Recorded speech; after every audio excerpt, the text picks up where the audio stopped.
ambassadors and high commissioners, board chairs, captains of industry, youth leaders, farmers, ladies and gentlemen, welcome to the fourth and penultimate day of the Africa's Food Systems Forum 2023. Welcome once again to Dar es Salaam, Shikamoo. Good to see you all. Thanks so much for making this a great, great week here in Tanzania. We're hoping by the end of this day, and we have a couple of sessions going, we'll all be speaking with one voice going forward as we get ready and prepare for COP28, which will be held in Dubai in a little over 2 months' time. So to set the stage this morning, I'd like to ask the other Madam President to come on the stage. Our host is President of Tanzania. We have another Madam President. She happens to be the president of the Alliance for Green Revolution in Africa, and also Special Envoy for the 2021 Food Systems Summit. Please welcome on stage, Dr. Agnes Kalibata.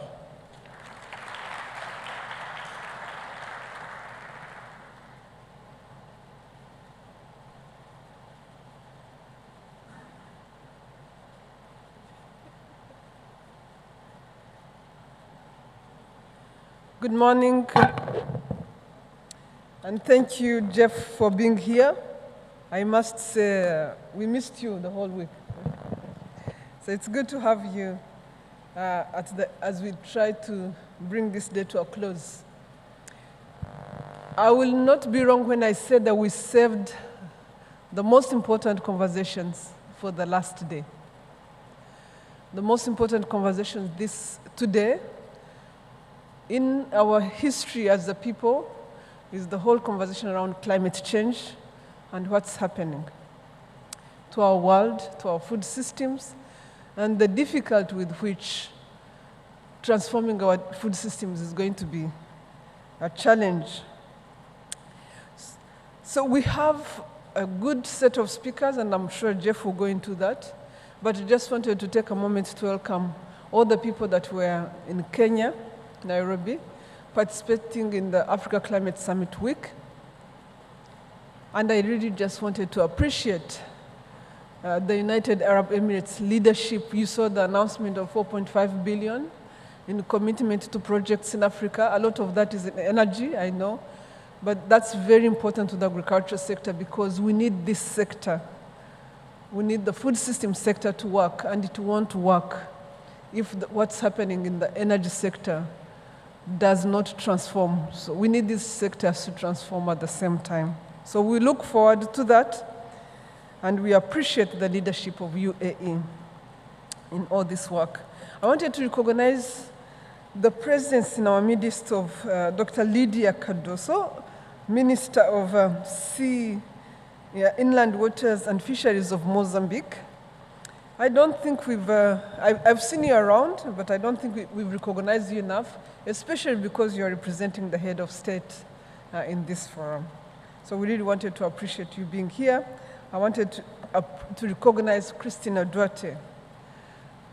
I know Christina was here yesterday, but Christina is Special Envoy for Africa in the UN. So you have a special place in our hearts, and we really appreciate what you're doing on that side of things. There are so many important people here. I'm going to leave the rest to the moderator to introduce. But just before we get started, I want to also make a connection. We are having this meeting with a clear view of what's coming next. We are going towards COP28.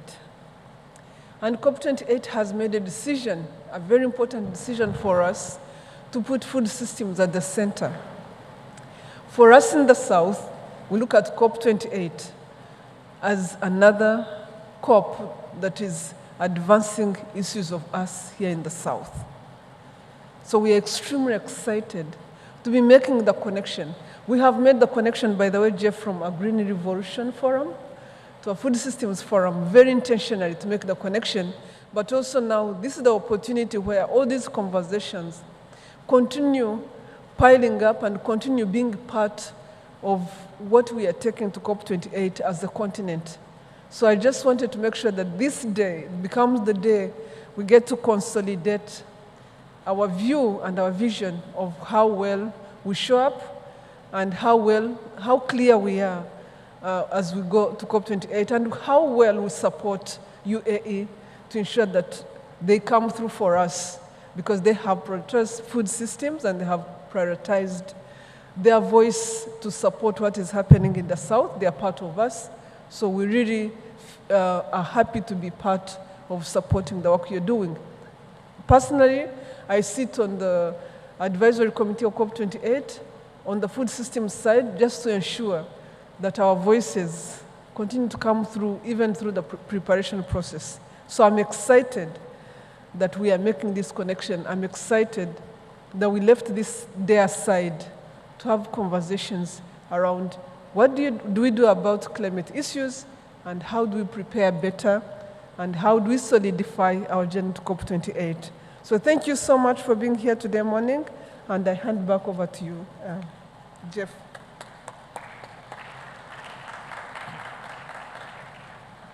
Folks, we can be a bit more enthusiastic. How about that round of applause? There you go. Great job, Madam President, great job. I'd like to invite on stage for the keynote address, please welcome Her Excellency Mariam Al-Meiri. She's the Minister of Climate Change and Environment for the UAE, our hosts for COP28. Her Excellency.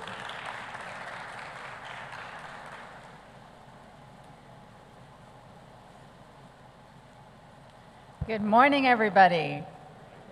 Okay, great. First of all, thank you, Agnes. Thank you for all your efforts. Thank you for making sure the voices of the African nations are heard, and they have been heard.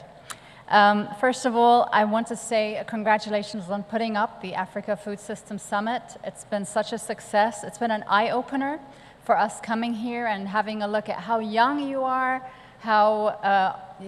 with all the opportunities that you have here, and how we need to drive the agenda that we need to drive to solve the climate issue. We cannot just solve the energy issue. We have to solve the food issue as well. So we've put this in the heart of the COP28.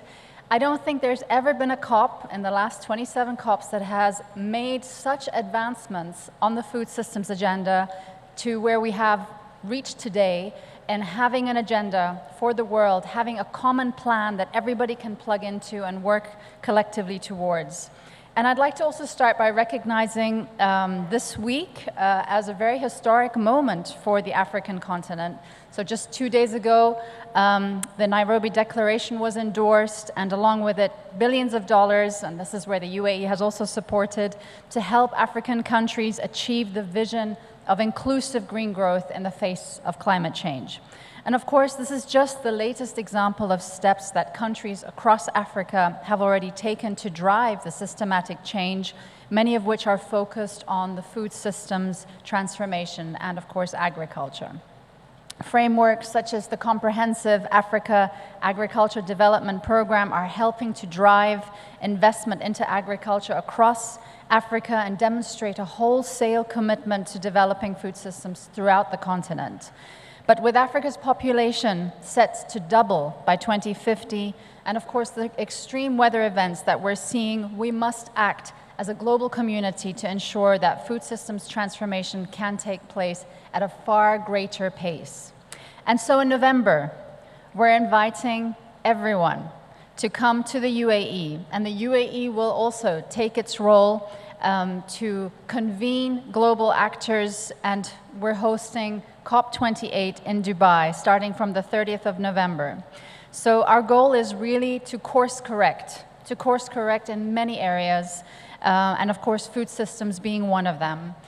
Like all nations, UAE is also facing food systems challenges, and we are here to share knowledge, to share the lessons learned, and showcase how a country like the UAE that is water scarce, that has less than 5% arable land, has been able to be a food secure nation. So innovation is key, ladies and gentlemen. Innovation, I cannot put more emphasis on that. To really look at innovations and scale up innovations is so important. We are now in the UAE growing strawberries, raspberries, berries, a lot of different kinds of fish, of course vegetables, But key has been because we found a way to recirculate the water in a closed system. So having these closed environment agriculture facilities, and they go all the way from low tech to high tech. Also understanding the power of different seeds, seed varieties, so important. So really uplifting the research and development, sharing knowledge with others has really helped us achieve the targets because as many of you may know, we do have a national food security strategy in the UAE that we're following since 2018, which really gives us a kind of set pathway or a plan. And now we've taken this knowledge and we've reflected it on the COP28, and this is why COP28 has a food systems and agriculture agenda with 4 pillars. One of them is really to push the political will. Friends, you need to have political will in any agenda for it to be implemented. So that's the #1 goal, and we've had consultation meetings.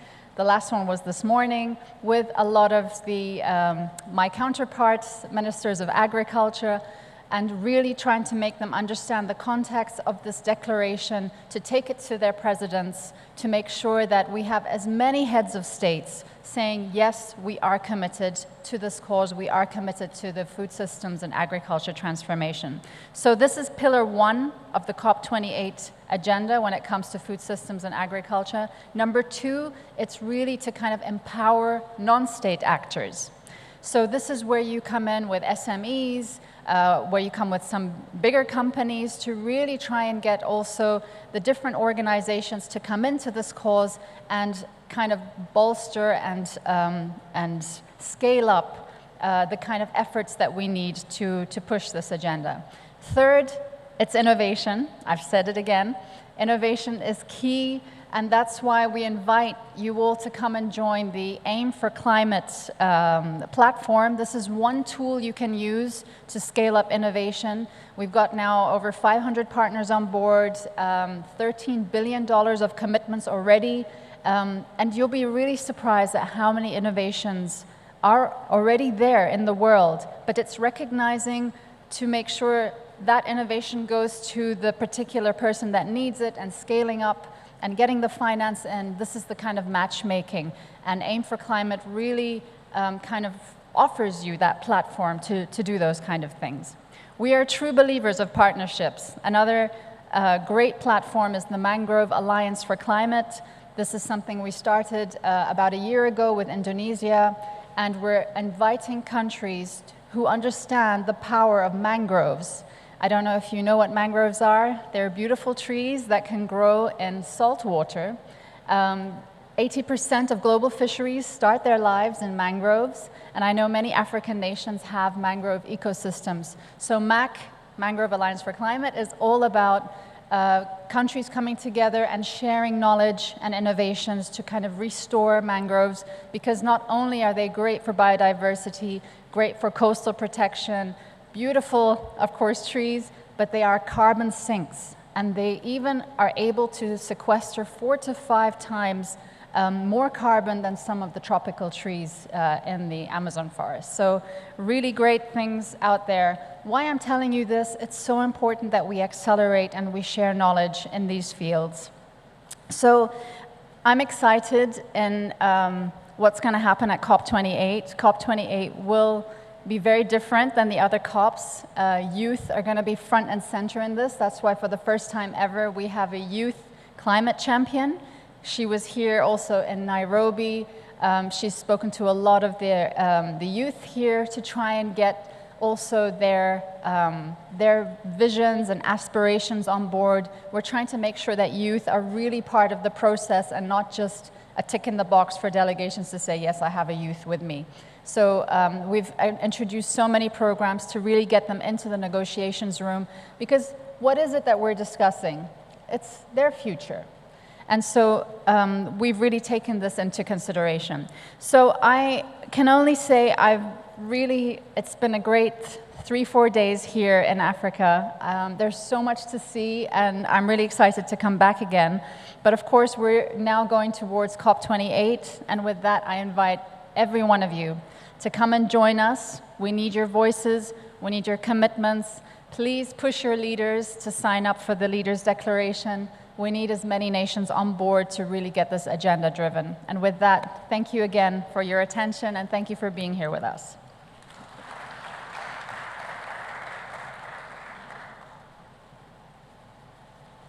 Excellency, you know what they say, be careful what you wish for because you may just get it. All of us are coming to Dubai, all of us. Whether you like it or not, we're coming. Another round of applause for Her Excellency, Al Merima. All right, we're going to go on to our first roundtable. I'd like to invite on stage the following. Honorable Selemani Saidi Jafo. He's Minister of State, Office of the Vice President, Union and Environment, United Republic of Tanzania. Karibu sana. Dr. Johan Swinnen, Director General, International Food Policy Research Institute, IFPRI. Ms. Cristina Duarte, United Nations Under-Secretary General and Special Advisor on Africa.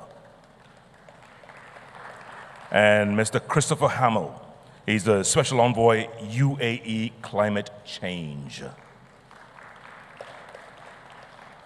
Welcome, all of you. Thank you very much for your time. Welcome, sir. Christina, let me start with you. Ladies first, what do you say? Hello? Yes. 1 second, I used to say that in the 21st century, ladies we don't want to be the first, we want power. You can keep the first place, but we want power. Very good. So let me start with Minister Selemani. Question is, what is your country doing to integrate food systems into the national climate response plans? Excellencies, I thank you, Mr. Jeff. You know, your name is just similar, just like a similar with mine. But I know that this week is the African week because we have just come from Nairobi, the Africa Climate Summit, and it was very interesting. And we really want to thank and congratulate His Excellency Dr. William Ruto for the good coordination for that meeting. It was a very interesting meeting. And in another side, today we have this session that is, as we said, that the African Week, where Madam President, Her Excellency Dr. Samia Suluhu Hassan, has shown that the leadership on how to conduct this kind of meeting, and especially on having the political will of organizing certain issues like this one. For example, in Tanzania, when we are talking about how Tanzania works on the food system, you know, when we want to look on that, we have to see how the political leader, especially our president has decided to identify herself on how he can be a good negotiator and a diplomat, and make sure that a country just show itself, not in Africa, but worldwide, how Tanzania is committed on that aspect. For example, currently, we have the policies that allow us to make sure that on the green evolutions, we have to read properly, especially on keeping environment safely. We have our policy on 2021 policy, environmental policy, but on the part of Zanzibar, there is a policy, environmental policy of 2013. And we have the environmental master plans that outline every sector which have to do to address the issue of the climate as well as on the food system. But what we're doing here, for example, currently, as you remember that yesterday, Tanzania decided to make a huge investment in agriculture. We used to have, for example, when you go back on the budget, country budget of 2021, you used to have 2 billion and 94 Tanzania shillings. But Madam President decided to invest a lot on the agriculture sector. Currently, we are talking about a budget of 9 billion and 7 Tanzania shillings. On that side, we are concentrating on smart agriculture. Out of that, 214 billions are invested on the construction of the irrigation dams. That's smart agriculture. This is a very, very interesting idea. When we have the smart agriculture, because we used to have the rain-fed agriculture, which is not promising. Sometime during the dry season, farmers can't maybe harvest what they plan to harvest. But for the process where the under Ministry of Agriculture, where we are going to construct 114 dams and irrigation schemes, this shows how Tanzania is committed on the agriculture sector. But we integrate the agriculture sector with the other sectors. Currently, we have the electrification of the rural electrification in our country. Our intention is just to make sure that all villages are connected to national grid. But apart from that, what is our intention on matter of electrification of rural villages is just to make sure that we're just moving from raw material economy, especially from the agriculture producers, to the manufacturing process. And we went further. For example, currently we are just constructing the hydropower, Nyerere hydropower project, which around 6.5 trillion shillings. We are investing in that area. So if the energy sector is well invested, it means that even the agriculture sector will be supported by the sector. Apart from that, we have this infrastructure, especially on how the products can be produced and can be transported from one area to another. We have our agency here. We have the TARURA, that is the Rural and Urban Agency Authority. It's very responsible for constructing a rural and urban road. But we have the town road, which is responsible for constructing a regional and a trunk road. When you look on the budget, there is a huge investment in that area. For example, under rural and urban agents, previously, we used to have 2 billion and 73 Tanzanian shillings only for the budget for construction of roads.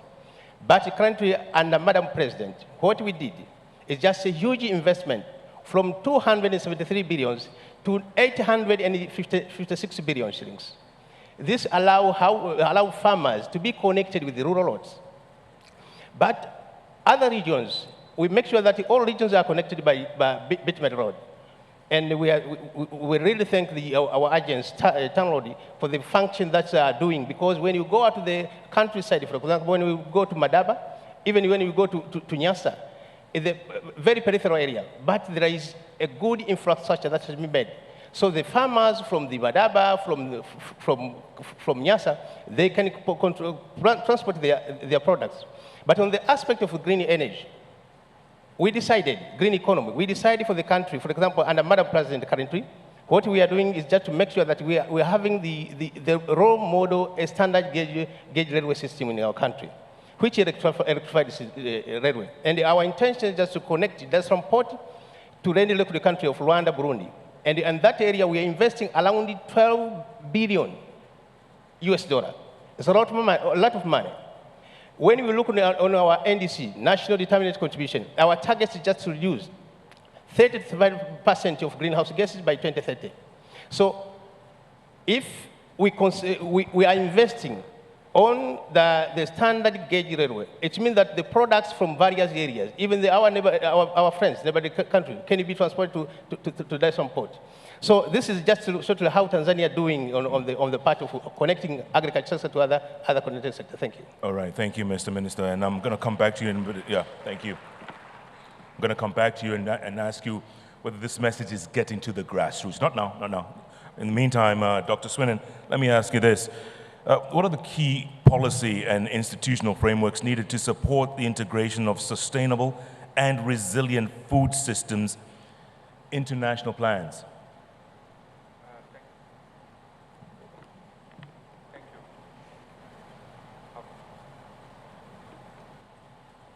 Tested.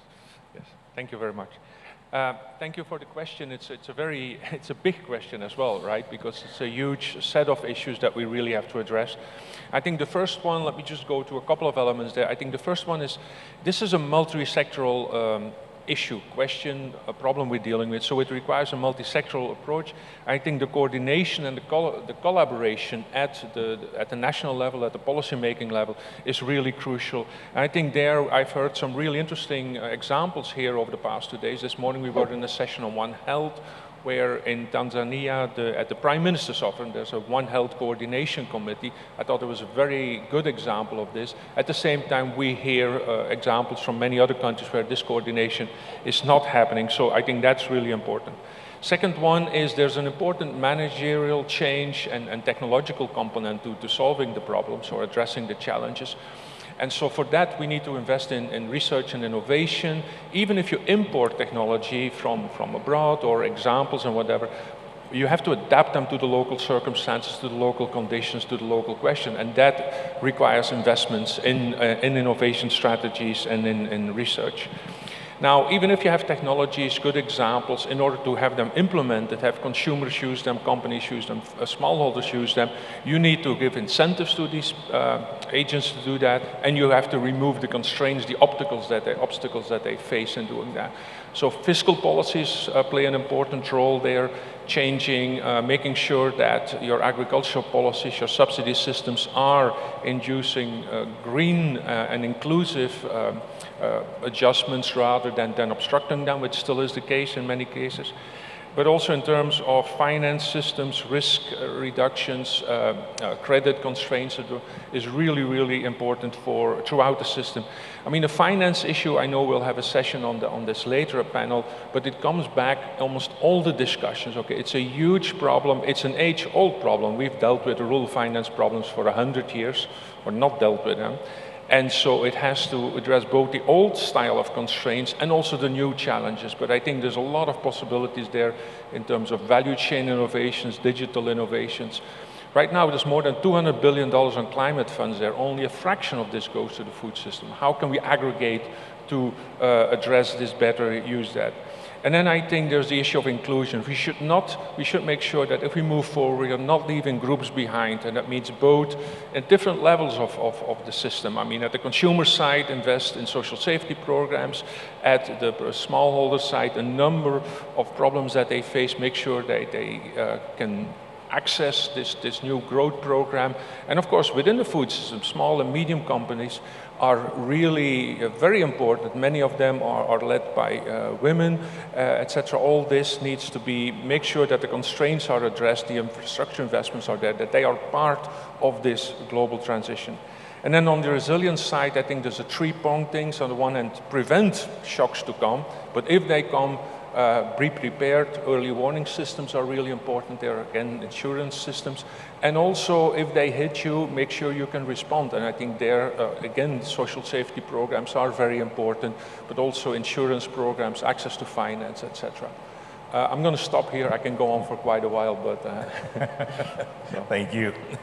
Cristina Duarte, as United Nations Under-Secretary General and Special Advisor on Africa, how can African governments ensure that integrating food systems into national plans aligns with broader development objectives such as poverty reduction, social equity, and environmental sustainability?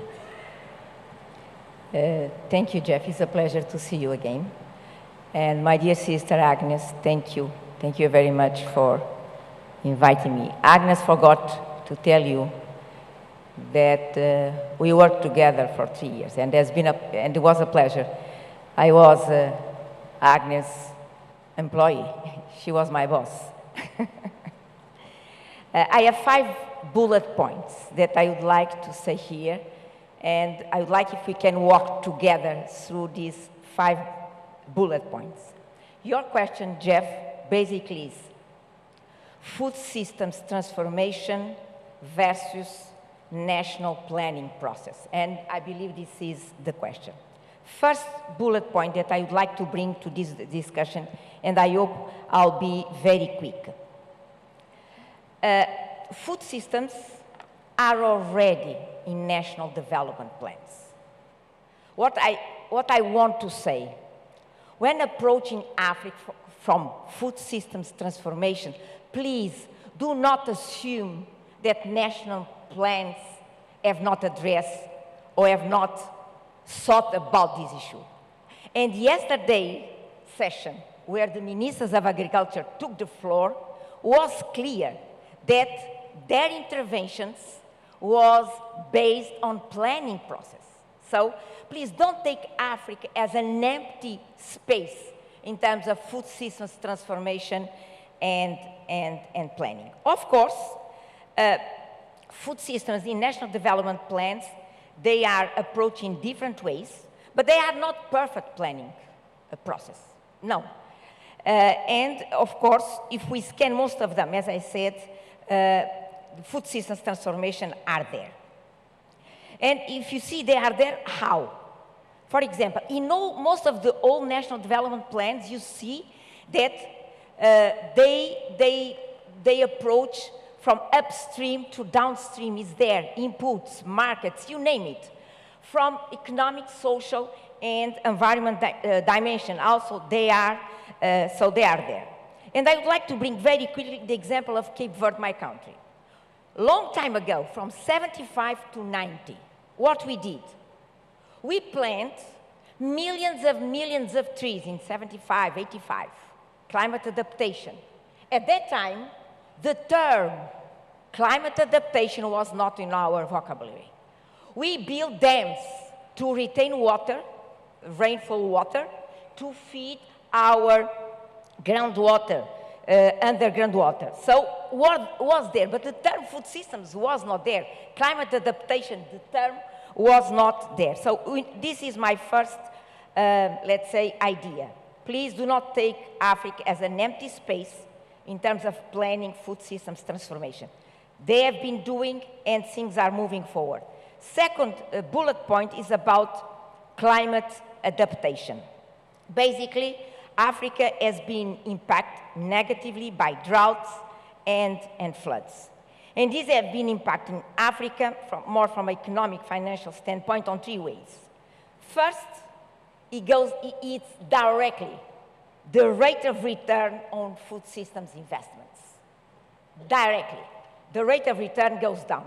Second, of course, the risk profile of the sector have been increased in a dramatic way, and consequently the increase in the cost of capital.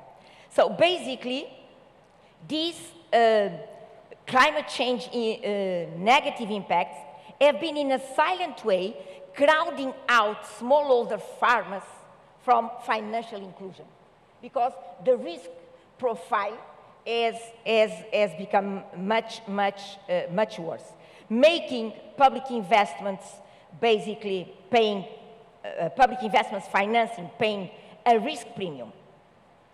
Third element that and this of course needs to be factored in the planning process. Third is climate adaptation versus climate mitigation. And this is a conversation that I believe is quite delicate and tricky for Africa.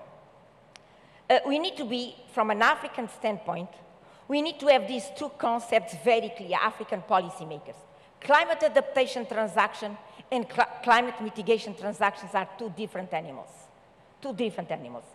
And sometimes I have the impression, Jeff, that climate mitigation, sometimes driven by external vested interests, so allow me to be open, has been crowding out climate adaptation transactions in Africa. Of course, in the case of Africa, you have smart nation-based solutions that take time. We need to start now, but takes time. It doesn't help us with short-term responses that we need, the increase in yield, productivity, you name it. And then you have, and these smart nature-based solutions are essential or more climate mitigation transactions. But then you need in Africa to roll out in a massive way climate adaptations if you want to rescue food systems in Africa. And when you are talking about climate adaptation in a more, using a shorter term, you need to put in this equation energy. Because we cannot discuss climate in Africa without discussing energy. I have been saying that discuss climate in Africa without discussing energy is a trap, in my point of view. And I would like to give you two figures. Food systems in Africa, or the agriculture sector in Africa, as we speak, uses only 2% of the energy, not more. 2%. Second figure, energy consumption in Africa, the whole continent, in 2019 was equal to the consumption of energy of France and Germany. So we have no energy. We are a dark continent. So we cannot deliver in the short term food systems transformation, factoring in a massive way climate adaptation. My fourth bullet point, food systems, because it's in the concept note of the session. Food systems into NDCs, national determined contributions.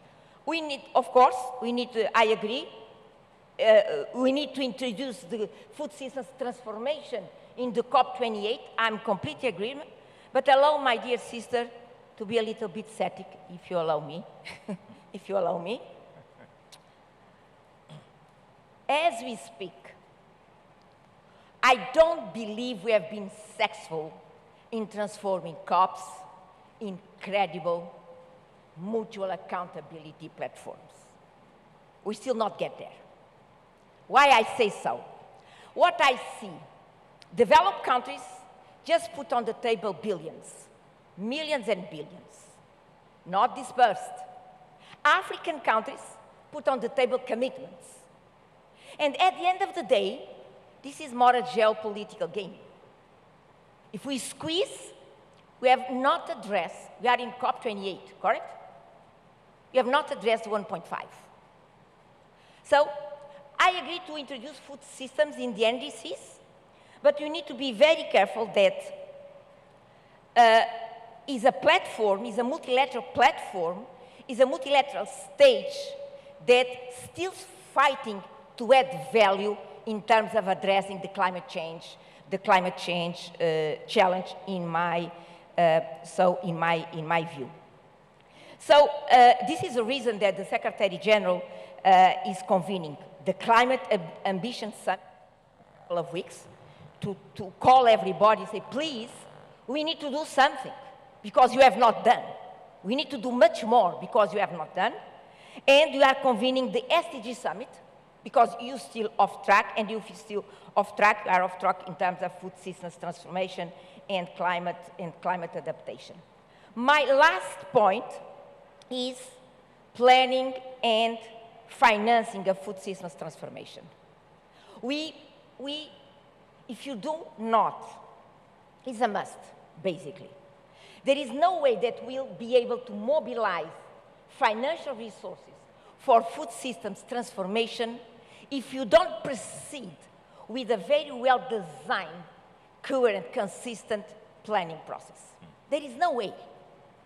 That planning process that is a shopping list is gone. It does not provide what you need. You need a planning process to mobilize resources, budget resources to finance food systems transformation. Why I say budget resources? And Nadine is here, my dear colleague Nadine from IFAD. We have been having this discussion. I'm a champion in saying that, please, we African countries, we need to, there are some expenditures that need to be there. Budget needs to finance, to shape in a much positive way our risk profile. And a budget that has financial resources to finance part of the food systems transformation is a credible budget, and means that impacts positively the risk profile of the country. A strong planning, programming, budgeting, monitoring, and evaluation system that manage to block budget resources for food systems transformation, at the end of the day, is a risk mitigation tool. And and I would finish here, Jeff, the ratio is a very nice ratio. For $1 in the national budget for transforming our food systems, you can mobilize $4 in external financing under very, very good conditions in terms of maturity, grace period, and interest rate. So planning has become a must to decrease the risk profile of the sector and to mobilize external financing for food system transformation transactions. And I stop here, Jeff. Thank you. Thank you, Christina. Very passionate. Very well done. That budget part is going to be key. Christopher Harmon, let me ask you this. What role can international collaborations and partnerships play in supporting African countries in their efforts to integrate food systems into national plans? Jeff, thank you. Good morning, everyone. Morning. It's a pleasure to be here with you and to be here during such a monumentous moment for the continent, having just come from Nairobi a few days ago, having witnessed the birth of the Nairobi Declaration, and then to come here and to listen to the needs, the opportunities, the energy that's coming from the food systems transformation domain. And all of this happening at a moment when temperatures have quite literally never been higher, increased droughts, storms, pests, all of the stressors coming out, adding to the cost of living crisis, which many are already experiencing.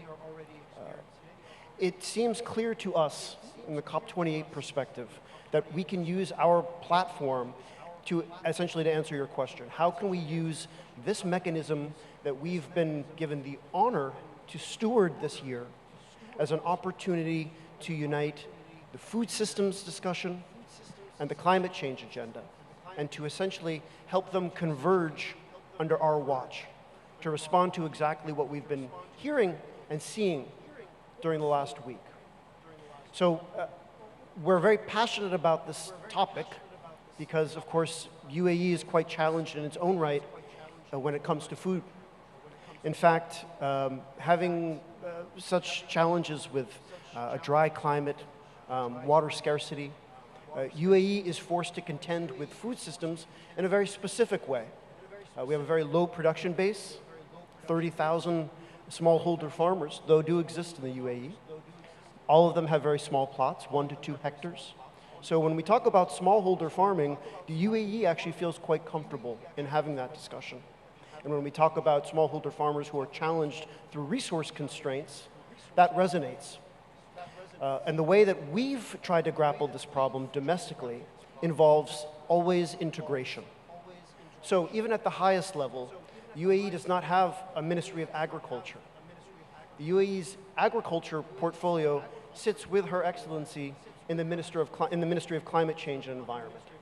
So at least if you want to have one example of how this integration across different ministries can come together in the food space and the climate space, UAE has some experience with that.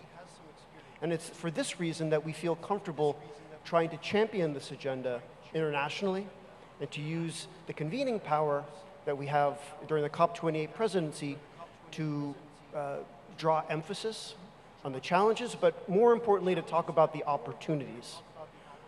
Another area I would talk about just briefly is the idea of using policy to, and the power of public procurement to be able to help solve these challenges. So for example, in the UAE, our 30,000 smallholder farmers have a very small market. And those farmers have to compete constantly with trade and the realities of trade and the realities of our large urban centers. Her Excellency has been able to steward a platform of public policy that creates a market for those smallholder farmers and their produce by creating partnerships with large government purchasers, large procurers, whether it has to do with the National Army, for example, or some of the state-owned entities, to source some of their large food purchases from the smallholders in a way that can be sustainable for them without affecting the trade relationships. So just in another example of how we're in fact trying to address our own issues with both food systems transformation and policy, and to do it in a way that's both sustainable and leads to greater prosperity and improves the livelihoods of our farmers. So just to say, we feel comfortable having this discussion. Of course, food systems are so different across every country, but we welcome you to COP28. We look forward to seeing you in Dubai, and we hope that we can work together in these next few months to have a moment, a landmark moment for food systems and climate to come together and to set the agenda for the next 2 years, 5 years, the next decade, so we can have action. Thank you. Thank you. Well done. Yeah. Minister Suleimani Saidi Jaffo, you were talking about the way you're getting the message through to the grassroots. Is it resonating out there? And do they realize we are at a critical point here? We're at a tipping point. Do they realize? And is it getting through?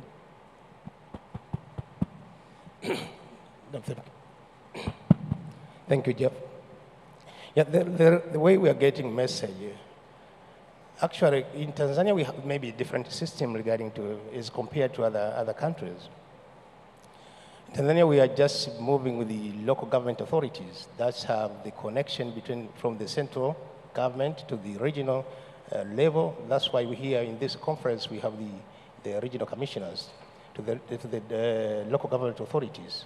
So actually in that area, that's, the way we are dealing with the community people, we just get direct information from the people. But always when we are servicing the people, it means that the service are just channeled through the proper channel to the community level. That's why when we are maybe formulating the program, BBT program, I think you heard from the previous speakers, we just registered young boys and girls participating in BBT. And those, we do believe that they're the ones who will, will realize how the country or the government contribute to their development. Apart from that area, that's for example, currently we have the system, the fertilizer subsidy system to the country to help the small farmers.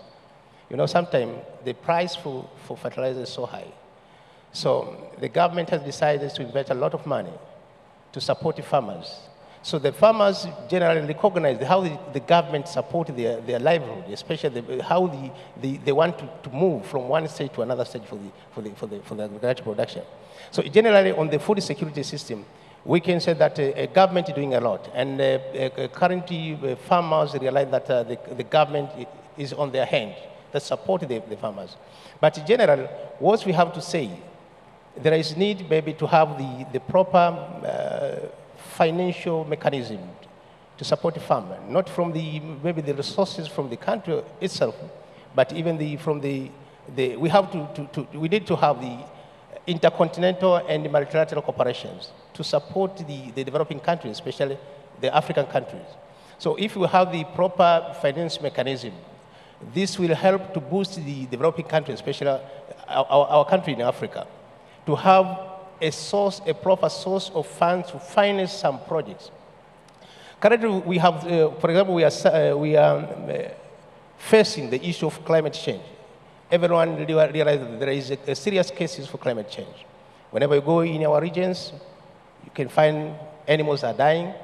You can find even the people on the process of depending on land-fed agriculture, they can't produce due to the problem of climate change.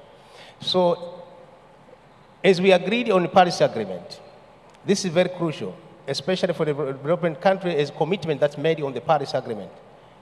They have to fulfill their commitment that have been agreed. I know that we are going to the COP28. I think we have to connect the food system. We have to connect how the food system will just trigger the message to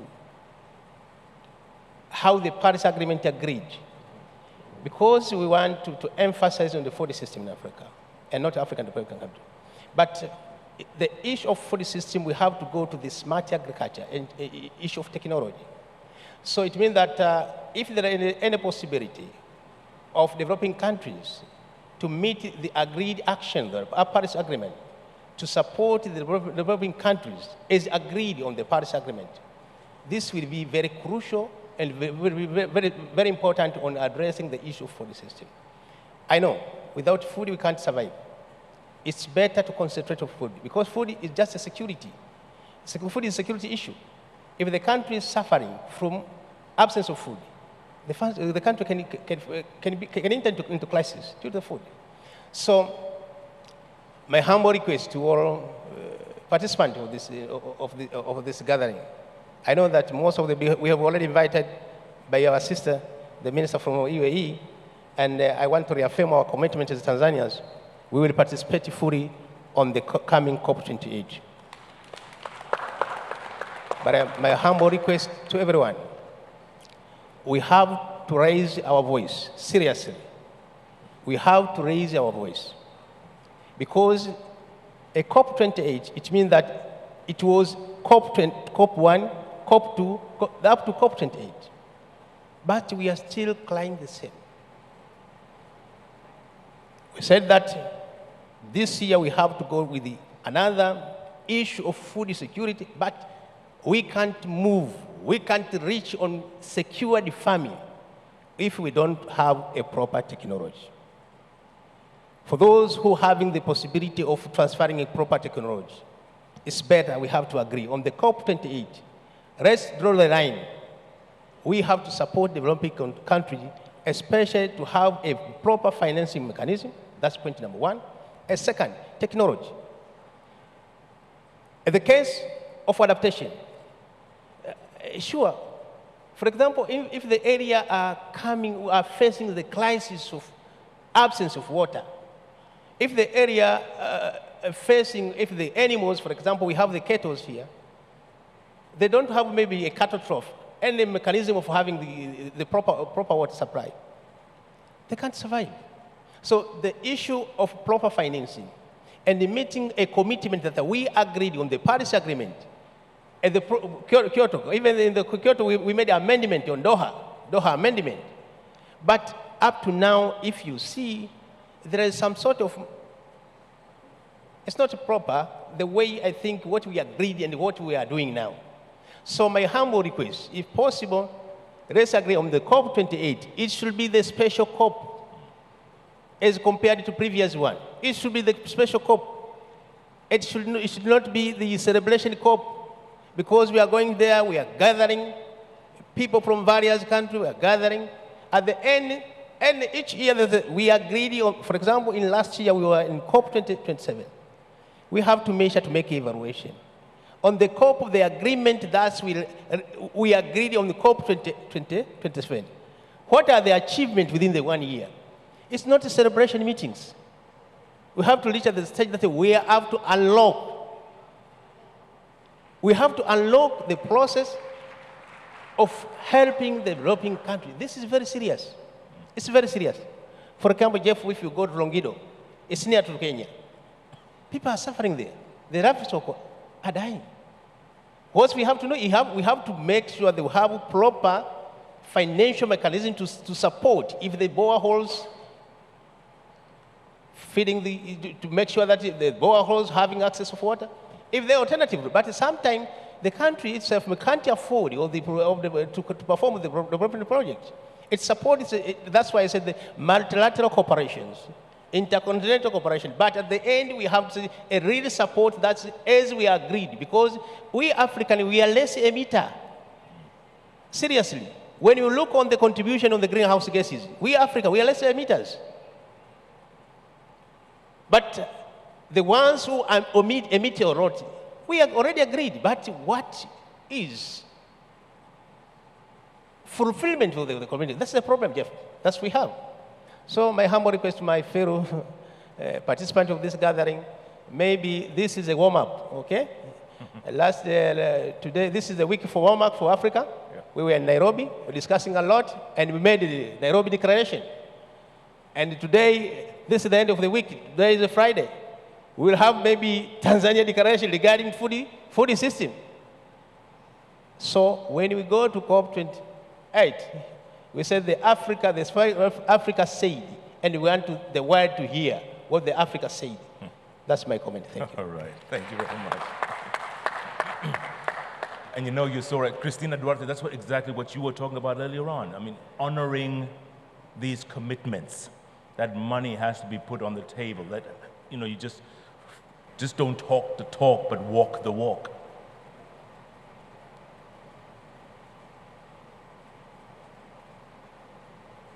Thank you, Jeff.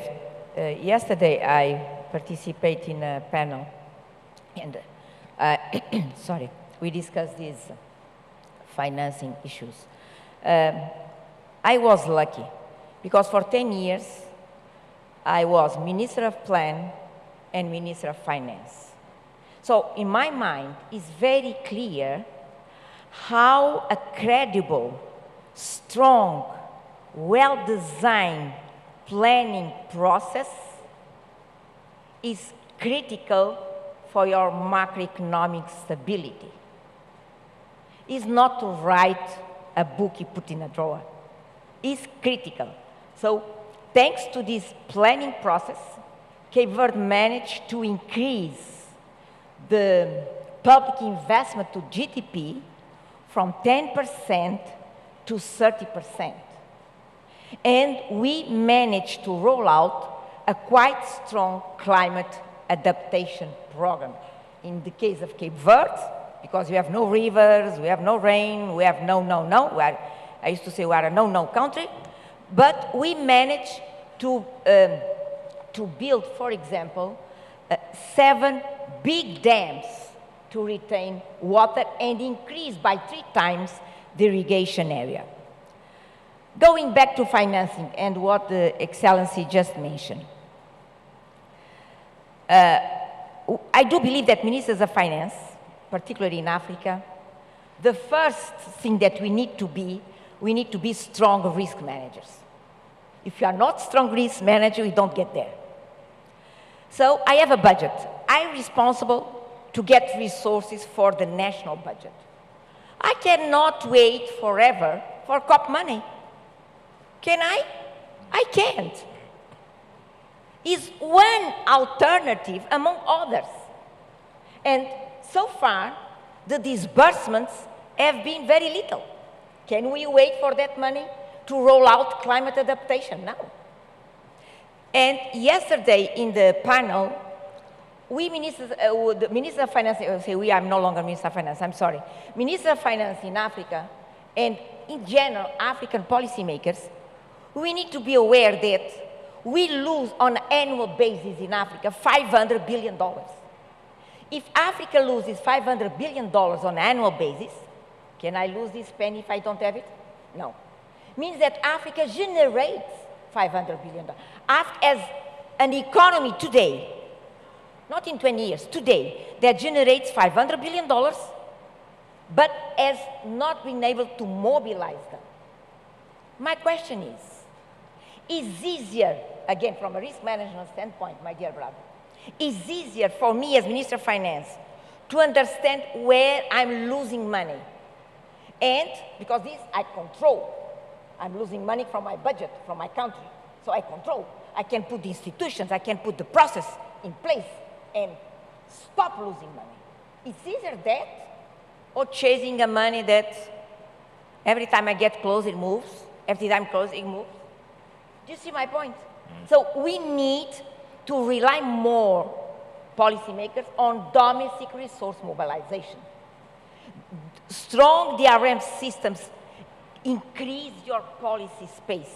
When you increase your policy space, from a Minister of Finance standpoint, you can decide how to finance your public deficit. When a country is in a position to decide how to finance your public deficit, you are exactly ready to start reshaping your risk profile. And when you are ready to reshape your risk profile, means that you are ready to tap international capital markets to get aero bonds, yes, but not with a 10% interest rate, 2 years maturity, and you name it. You are ready to get a matching between the maturity of external finance and the maturity of your project. So I do believe that, yes, there are all these commitments. We need to keep putting pressure to get them, but I do believe that we need to give the driver's seat from a financing for development in Africa to domestic resource mobilization, so we start controlling better our economic and financial flows. Thank you. All right, thank you, Christina. Finally, Dr. Swinen, it's not all doom and gloom at the end of the day, right? There is hope. Let's end on a hopeful note. What do you say? Thank you. It's an interesting way of phrasing the question. Well, hopefully there is, right? Because otherwise it would be, we should not be here to begin with, because I think I think the challenges are enormous, absolutely, okay, but people keep emphasizing as well, and I've heard it a lot over the past days. I think Her Excellency also mentioned it about the opportunities going forward. I think maybe if you look back to COVID-19, okay, as an experiment, I mean, it was a very costly experiment in all kinds of ways, but it was a shock which we had not anticipated, or most of us had not anticipated, but it was a big shock, okay, and so we can draw lessons from how our food systems have responded to that. I think one of the positive lessons from that, I think, is how resilient our value chains have been. And so in the early parts of the early weeks and months when COVID-19 hit, there was a ton of media reporting on trucks waiting at the borders, produce going rotten on the field and everything. There were stories about livestock processing companies closing down, etc. And all these things happened. And so this was very important and serious. But looking back, there has been tremendous innovations in this change, both in terms of the institutional organization, the management organization, and also technological innovation. There was tremendous growth of digital technology in value chains, food value chains, both in certainly in the middle-income countries, but also in the poorest countries. We've seen significant growth in that. And if you look back now, the analysis that we have made is that the biggest impact of COVID-19 on our food system, as broadly speaking, has really been through job losses, income losses, etc., much more than through disruption of actually the supply systems. And I think that's a really important lesson. It's a lesson which is important to take forward as well with climate change and the shocks that we are going to get there. We should not be complacent on that, absolutely not, but at least it is important to draw. We also seen, I mean, it's not just in the private sector, but also in public systems, procurement systems, also school feeding programs. We saw a lot of innovations of how to deal with that, overcome shocks. And that's what I think investments in things like early warning systems and things also like, I mean, insurance schemes, but in a very broad sense of the word, both in the private sector, the public sector, I think are very important to take forward. But I think that's a really important lesson for us and to build on. Yeah. Thank you, Dr. Johan Swinnen, Cristina Duarte, Christopher Hamill, and Minister Salamani Saidi Jaffo. Thank you so much for your contribution. Let's give them a round of applause, ladies and gentlemen. Thank you very much. You can take your seats now. Thank you very much. Well done. Another round of applause, ladies and gentlemen. Good conversation there. We're going to take a quick commercial break, if you will, for a few minutes and get into our second round table, which will be ably moderated by my brother over here, Daudi Sembene. He's a CEO of Africatalyst. He's also a former executive director of the International Monetary Fund, the IMF. So we'll take a quick break, come back. Dauda, floor is yours, my brother. Thank you very much, Jeff. Good morning, everyone. My name is Dauda Sembene, and I'm the CEO of Africatalyst, a development advisory based in Dakar, Senegal. I'm honored to be moderating the next session. As you just witnessed the very interesting and exciting and insightful discussion of this first roundtable, which was focused on how to integrate food system into national adaptation and a mitigation plan. We have now the pleasure of discussing a very important issue. It is how to improve the resilience of food system in the face of climate change, and how to mobilize the financing that is required to do so. So without any further ado, I'm gonna invite the panelists on the stage, starting with Anne Vaughan. Anne Vaughan is with the USAID, and she is the, hold on, excuse me, sorry about that. Go ahead. Yeah, she's senior advisor for climate change at the Office of USAID, of the Bureau for Resilience and Food Security. Sorry about that. So I have also Dr. Martin van Nieuwkoop, who is the Global Director for Agriculture and Food at the World Bank. Welcome, Martin. And last but not least, I have Mr. Abdul Majid Musa Sekela, who is the CEO of CRDB here in Tanzania. Mr. Abdul Majid.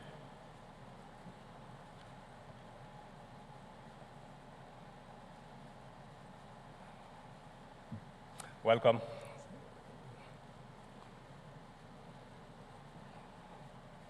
All right. So I think the idea of this roundtable is to try to build on the discussion, the very insightful discussion that took place earlier this week in Nairobi as part of the Africa Climate Summit. And I think most importantly, as it was actually mentioned earlier during the first roundtable, the idea also is to really help sort of identify what are the priorities for African countries to be able to integrate food system into their strategies, and most importantly also to talk about the financing that is needed to build the resilience of food system in the face of climate change. So in this panel, we are going to start with ladies first compared to the previous one. So I'm going to start with Anne. And Anne, you are with USAID, as we know, which plays a critical role here in supporting African countries' food system transformation strategies. My question is, as we know all, there is a broad consensus that solution to improve the resilience of food system in Africa will need to include the deployment of innovative technologies and practices. And I would like to actually for you to help the audience understand what role bilateral donors like USAID can actually help, can play in making sure that this effort and this solution are sort of scale up and benefit also smallholders, farmers, and vulnerable communities.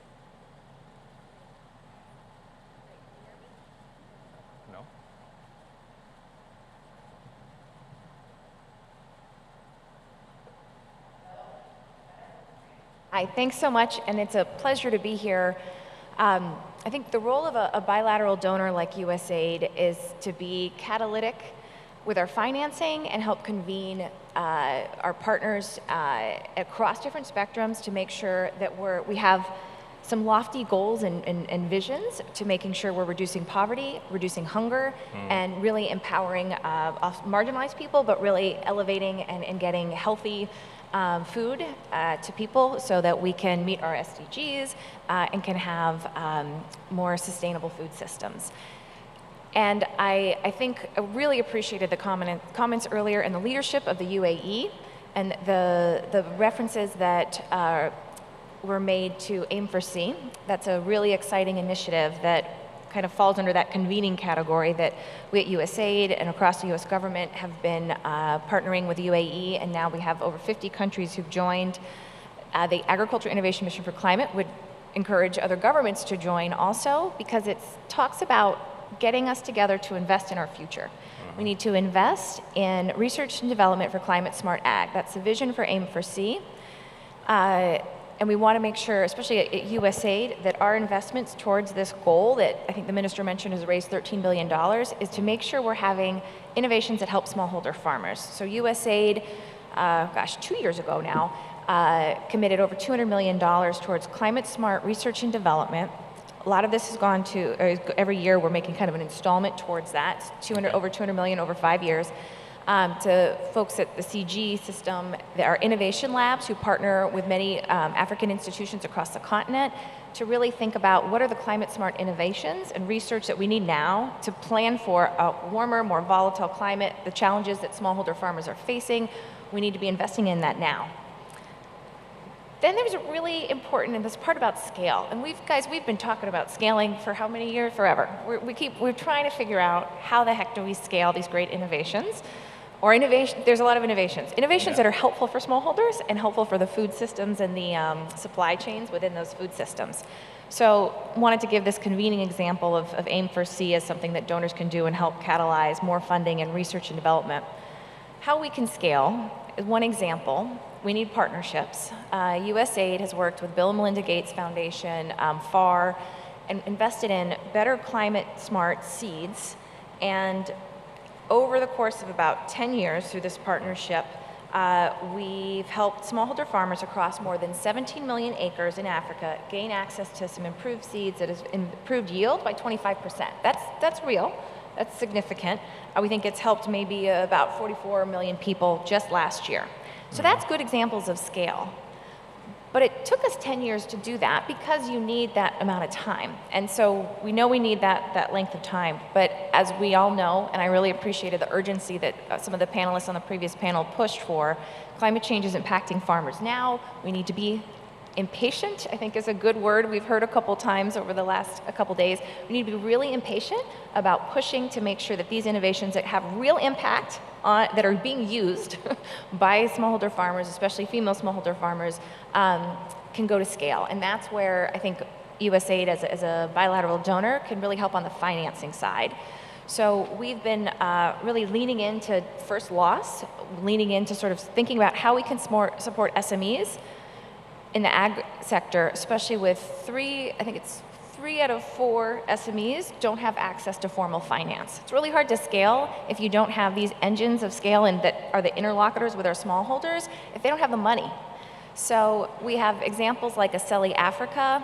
If you haven't heard about it, it's an effort between us, FCDO, I don't want to miss a donor, but we've had some really good partnerships with the Swiss and the Dutch and the UK to help Aceli help get financing to banks that are serving the missing middle in the agricultural economy, that then by sort of greasing the wheels a bit to get financing flowing, we can then target and get more money to SMEs who then can push out these innovations.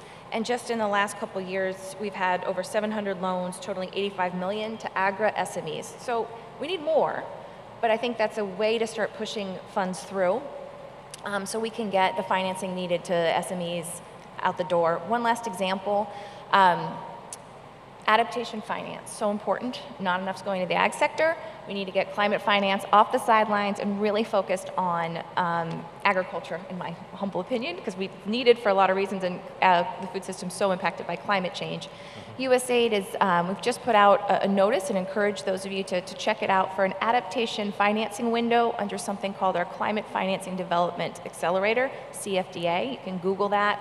And this adaptation finance window is looking for partnerships and grants for water-related issues, but also parametric insurance, which we know is so important for our SMEs. So encourage folks to check that out on Climate Links and our CFDA and join something called a climate finance network to try to help bring together, similar to the deal rooms we do here, climate finance providers, and I really want more ag folks to be able to benefit from some of the climate finance funds that are out there. Thanks. Well, thank you very much, Anne. A big round of applause, please. Thank you very much. I think actually, from what you said, I think there is some understanding that there would be a need for a lot of financing from, of course, external sources. But we also know that domestic financing will be critical for food systems transformation. And I would like to bring in Abdul Majid. Abdul Majid is, as I say, the CEO of CRDB, but he was also the president of the Bankers Association here in Tanzania. So there is no better person who is more better suited than him to tell us about what type of strategies do you think as a private sector actor that would be important to attract private investment, especially from local investment? And second, while you were responding, could you also elaborate a little bit about the role of public-private partnerships in those strategies? Thank you very much. I think, and also thank you for giving me opportunity to be part of these discussions. This week, I think we have had quite significant input from everyone. And the topic is very clear about food systems. And I was also in Nairobi I attended a meeting which was organized by GCF on GPIC. And the theme was talk about how does private sector can participate in addressing the climate change issue.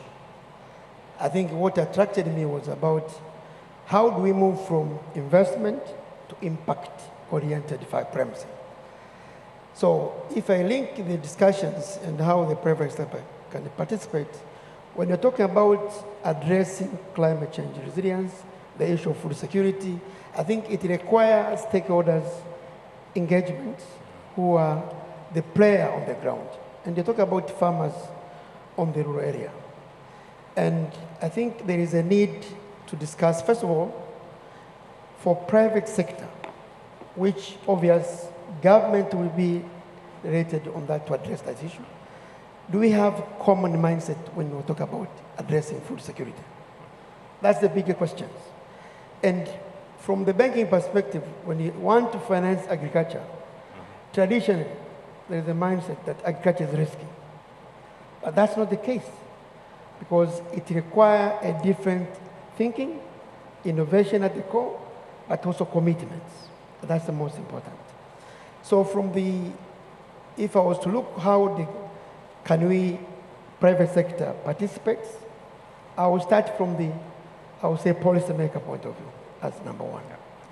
We have to have a clear objective, which is clear defined, which is aligned toward sustainable agriculture. But agriculture is not a short-term financing, it's a long-term. So there must be a commitment, long-term commitment for both parties involved in agriculture.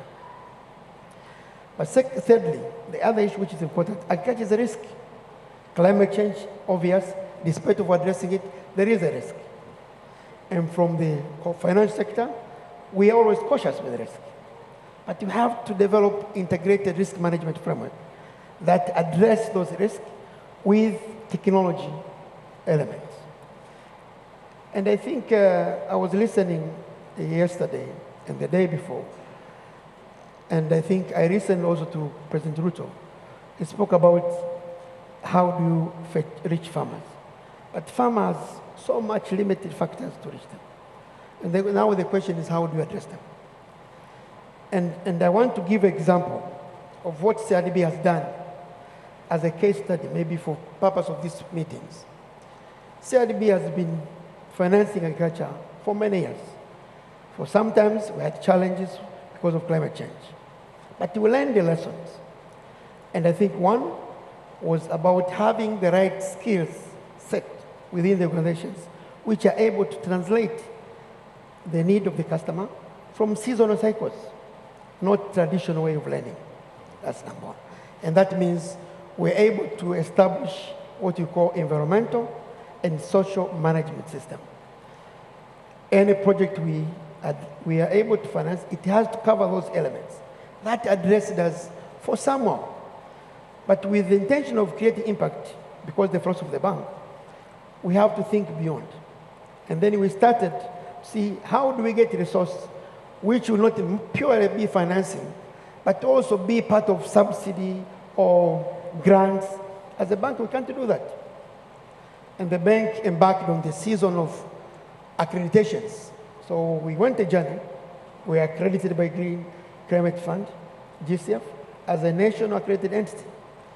But that requires the government effort to give you a go-ahead. And our minister was here, managing environment. You need to get a letter of no objections. There are so many questions on the country level. It has to be addressed. So collaboration between ourselves and the ministry responsible gave us advantage to address those concerns. And we were accredited in 2019. When we were accredited, now the question was about how do you move from there? Tanzania is, I would say, the agriculture sector is the biggest sector in the country. Yeah. Commercial bank as CRDB, we may not address it, but we have now GCF on board. So we created a program which we call TACA TDP. The Tanzania Agriculture Adaptation Climate Technology Deployment Program. And this program, on a present to GCF, it required a multidiscipline professionals, which was not internally available. And that's where the partnership comes. And I must appreciate GCF partnership and the government, because they have skills, they have resource, and they have funding. We have idea in terms of innovations. So through innovations, we are able to present programs of about $200 million. But partnership require mutual benefit with the intention to address the environmental and social in the same mindset together. And that's where we agree that CRDB obviously will be putting 100 million, and GCF will be putting another 100 million. But does not address the dynamics. Does not address the dynamics which farmers are fighting in terms of technology, in terms of capacity building, in terms of market availability, in terms of quality seeds. So we came up with the idea that this program must have a package of grants. But we can't provide a grant ourselves. So we asked GCF that within your package of 100 million, we'll be able to provide grants. And GCF was agreed to do so. So the 100 million which was provided by GCF, 30 million will be a grant covering three key elements. I'd say three key elements for one reason. One, we understand weather is a challenge, so it's a risk zone. We understand about tools in terms of technologies available. We do understand about majority of farmers. They have been farming for many years. They are not educated, some of them. They need to be empowered in terms of capacity building, but they also need tools in technology. So within the program, we have set aside $10 million for policy interventions and insurance weather index cover. That means it is cover the bank risk, but also cover the customer risk. In the course of doing so, we'll be doing with insurance regulatory, the ministry responsible, to review the policy, because some of the policy does not address the current need or the current topic we are discussing about. It has to be reviewed with the current environment. The second issue is about capacity building and technology tool delivery. These are fully funded to the farmers, but we have to train them to ensure that they understand the tools. We provide solutions as well as technology. We tend to provide technology without providing solutions. And that's a bigger problem for many of our small farmers. Third item is about risk cover in terms of guarantees. Majority of farmers, with our traditional lending, whoever comes for borrowing, you have to ask about collateral. But they don't have that collaterals. The guarantee will obviously address that challenge. In the course of doing so, we believe the program is intending to cover about direct beneficiary will be 1.2 million customers. Indirect beneficiary will be about 4.9. You're talking about 6.1 million beneficiaries. And that will be one of the unique programs to start in Tanzania. To ensure that we don't speak about it, we have to implement. Yesterday, actually, we signed the insurance framework with Pula. I think Pula is well known, which will be providing insurance weather index. We have signed with the ministry to ensure that we support the initiative from the government perspective. And when you talk about small farmers, spoke about youth, this is where, and I must appreciate and commend our government and our president, Dr. Samia Suluhu Hassan, the coming up with a program of BBT. Because BBT are graduates which are not employed, and the government has already provided infrastructure. They are providing infrastructure, they are providing lands, so we as private sector, we have to come in. And within the program, we have set aside basically 50 million as a potential exposure to the BBT. And that's how the private sector can come in. I think the next item is about being able to adapt and change. You don't need to be static because there is dynamics in the operations. When you are dealing with agriculture or whoever partners, you have to be clear that there might be changes. You have to be flexible to adjust your terms. And that's the mutual partnership. And that's where you create PPP, which is very important and for mutual benefit for all within the ecosystems. Thank you. Thank you very much, Abdul Majid. You mentioned something very important. I think you talked about the need to being able to adapt and change. And I think that's something that really applies not only to the private sector, but also to government, but also all development partners. So that's why I also want to bring now Martin. Martin, you of course represent the World Bank. And the World Bank is known to be one of the largest providers of support for African countries' efforts to achieve a food system transformation. But of course, as we all know, there is so much tremendous level of financing needs that we are talking about to achieve that purpose and to be able to achieve food security and food transformation, food system transformation.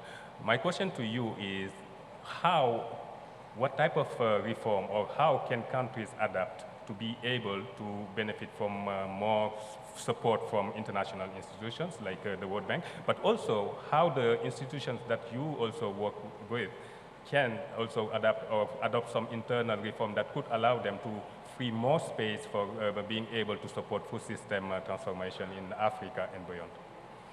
Well, thank you very much, and I think that's an excellent question. Let me just start by saying I think that everybody agrees, and it came out very clearly in the discussion this week, I mean, that the case for adapting Africa food systems against climate change, of course, is very, very compelling.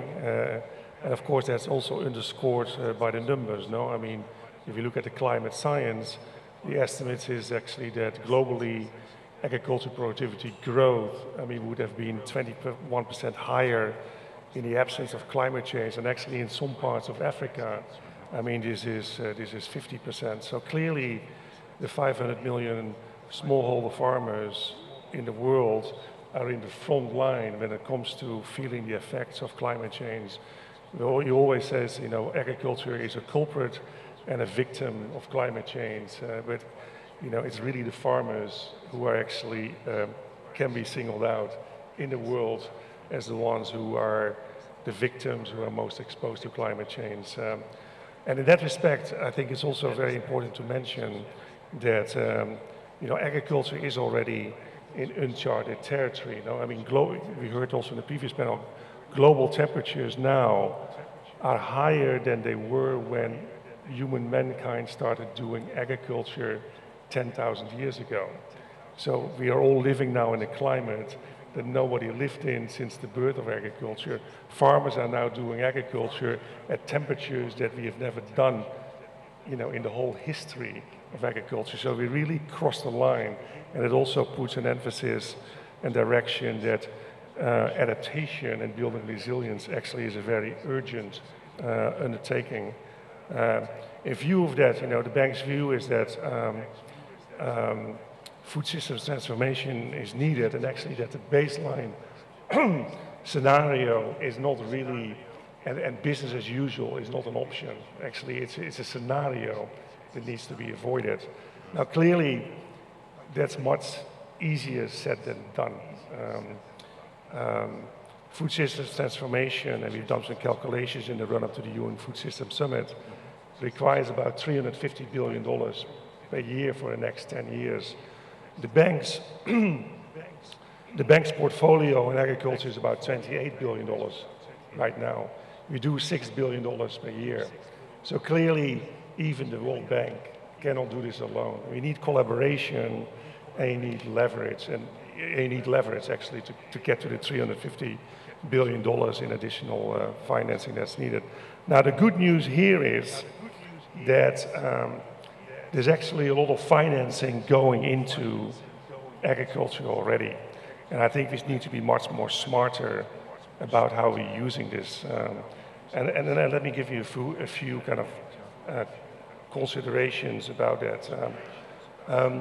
The first entry point would be to get the incentives right for farmers in the private sector to invest in climate resilient agriculture. Public support to agriculture, according to the OECD, is about $800 billion per year.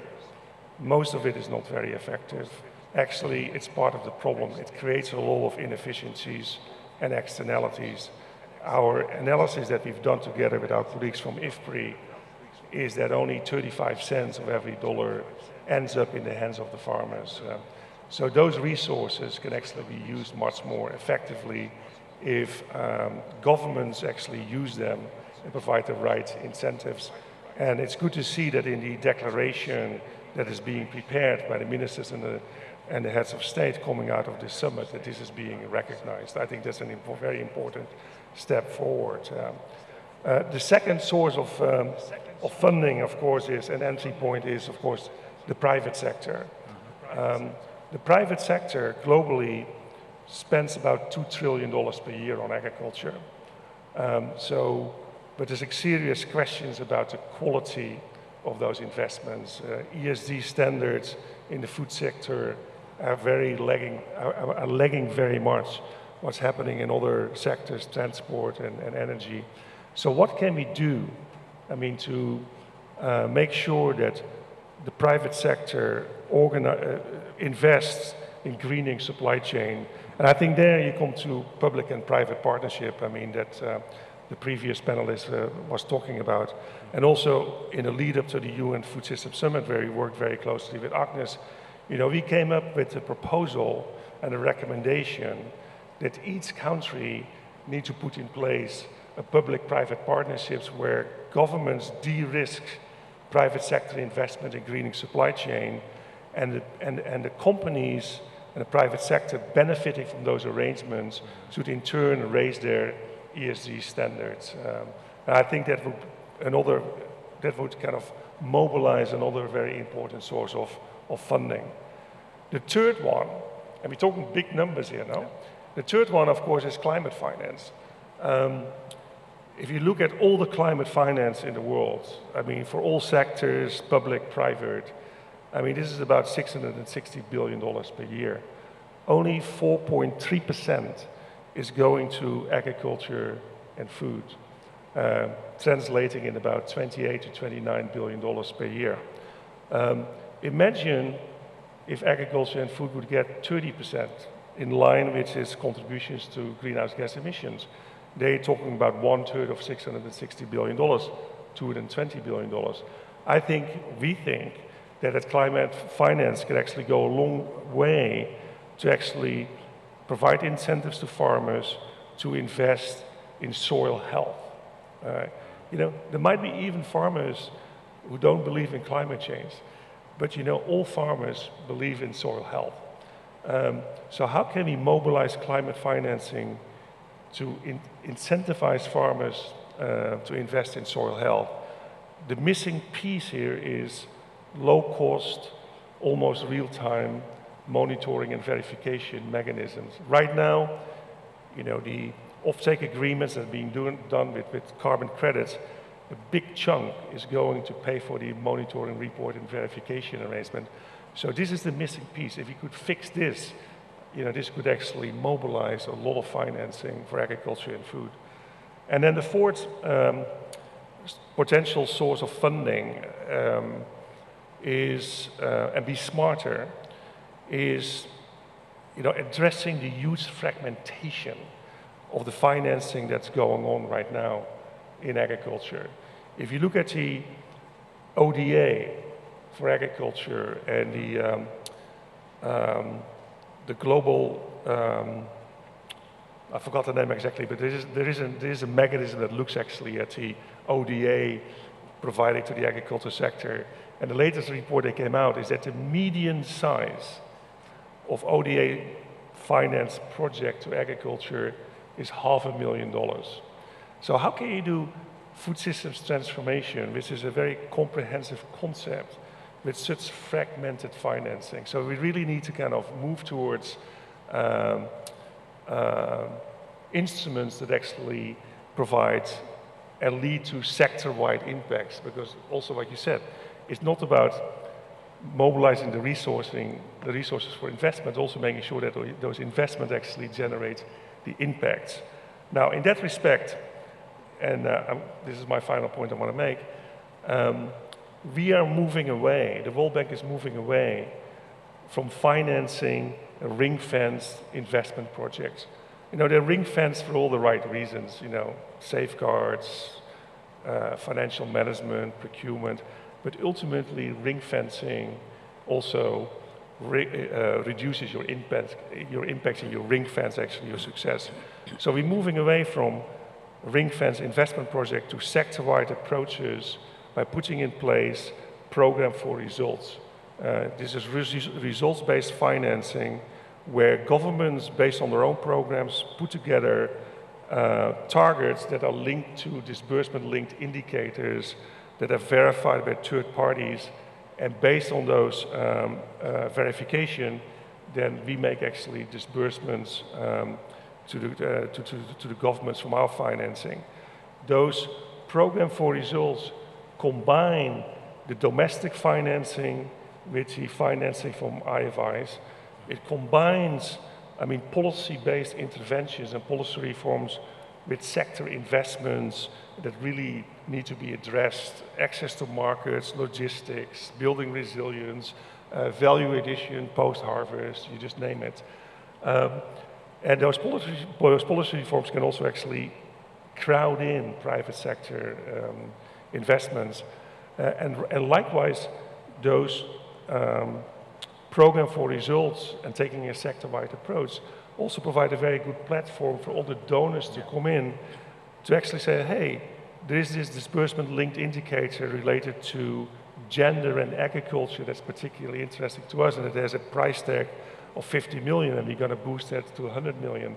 So donors who co-finance those type of programs actually are buying certified results. And that should be an attractive proposition. Now, an example of such a program was actually showcased this week because we launched, the Food System Resilient Program in Tanzania, which is a program for results where the bank puts in $300 million and the government of Tanzania $1.4 billion. So that's $1.7 billion. This is a government program. This is not a bank project. This is a government program where the World Bank supporting this government program with $300 million. This platform in Tanzania is open for all the donors to come in to get impact at the sector-wide level.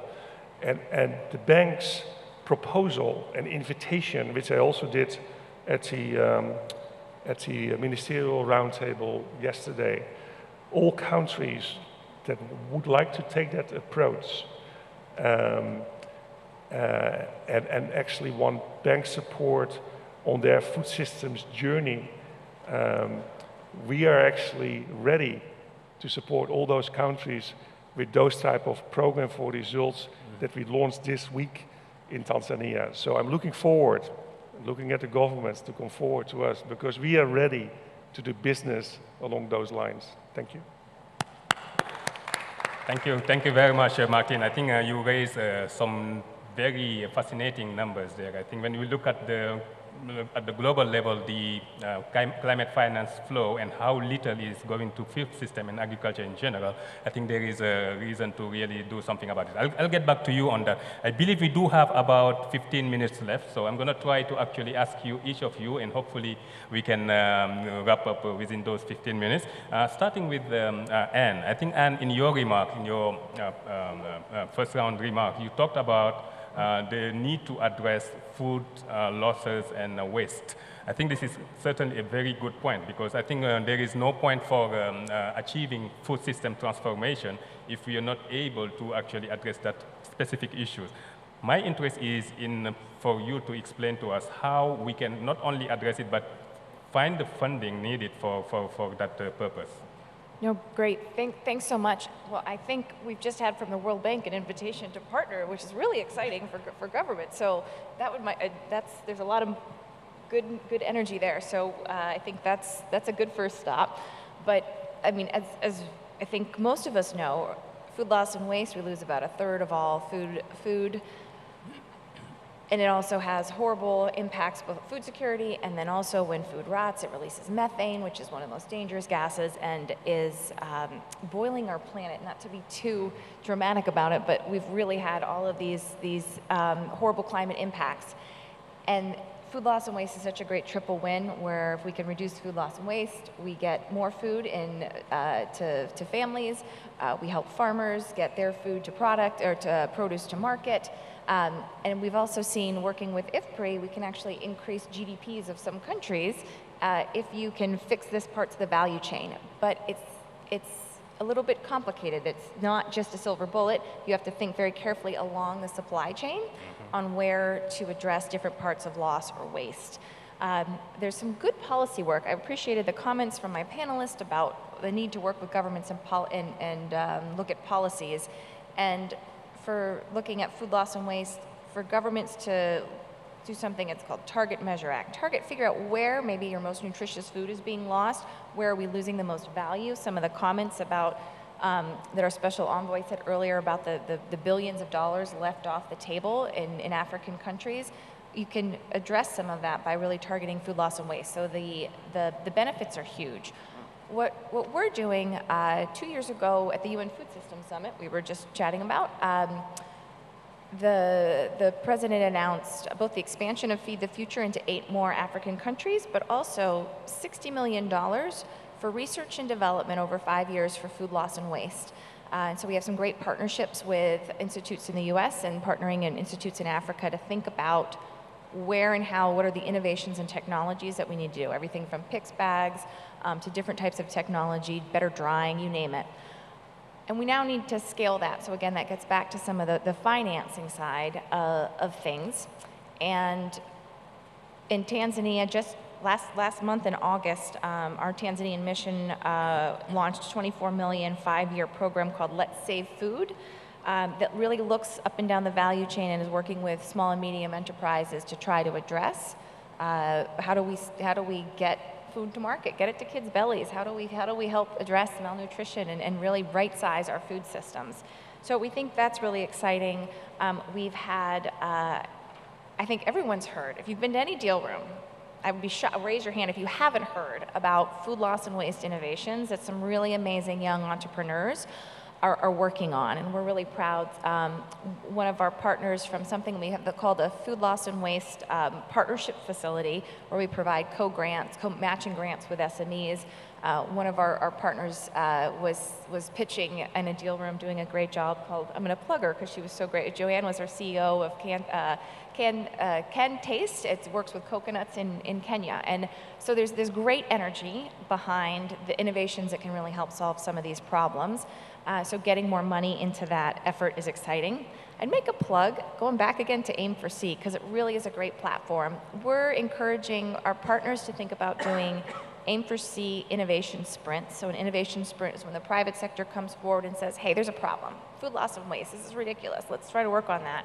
And then works and commits to increasing their research, development, or deployment of some of these technologies to address that problem. So we've been encouraging innovation sprints on food loss and waste under this Aim4C umbrella.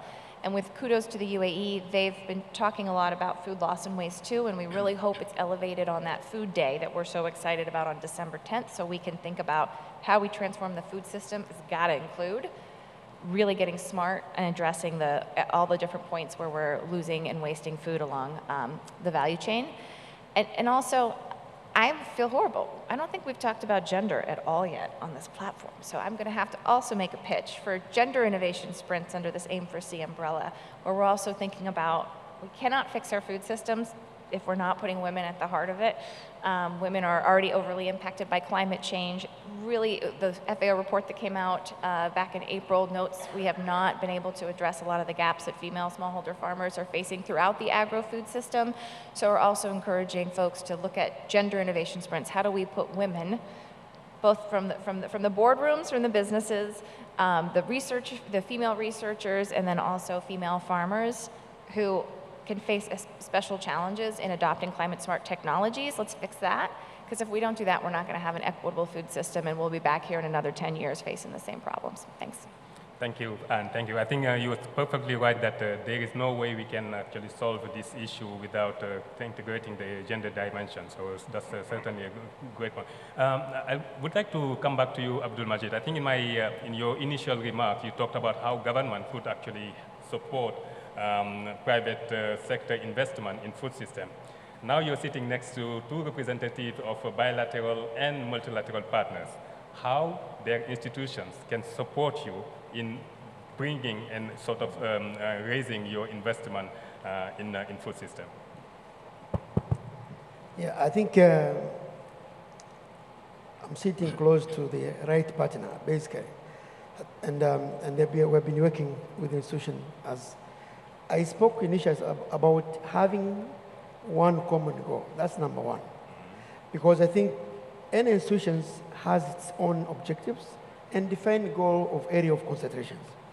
And it depends which partner they are dealing with, whether they are also addressing the same issues. So first of all is whether the policy which is being created, either from regional level, because institution is within the country, so it has to start from the country level.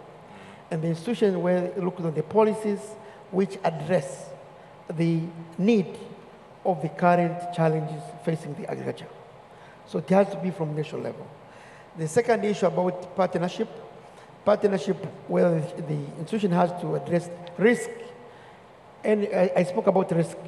We have to be ready to have risk sharing mechanisms. When I say risk sharing mechanisms is because investment carries risk. But because it has a noble cause which addresses bigger risk, then each party has to be ready to accept the risk level. I think the most important, which is very important, it has to go together with infrastructure development. And infrastructure development, what does it mean? We speak about post-harvest loss.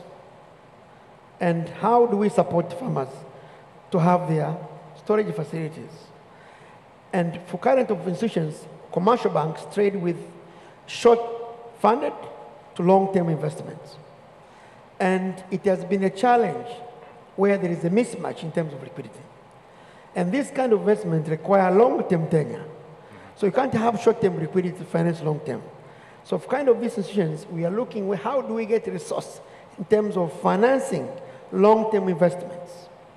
And that is the need, basically, which addresses the bigger picture of agriculture. And I'm happy to say that for CRDB, I think we have been doing well. And maybe to share some recent development. The bank, because we are looking at the institutions, but we have to be innovative as institutions to raise fund which fits for long-term investments. And recently we launched what you call green bond. It's the first time green bond in Tanzania, in East Africa, Central Africa, and Sub-Saharan Africa, the bigger ticket you can have.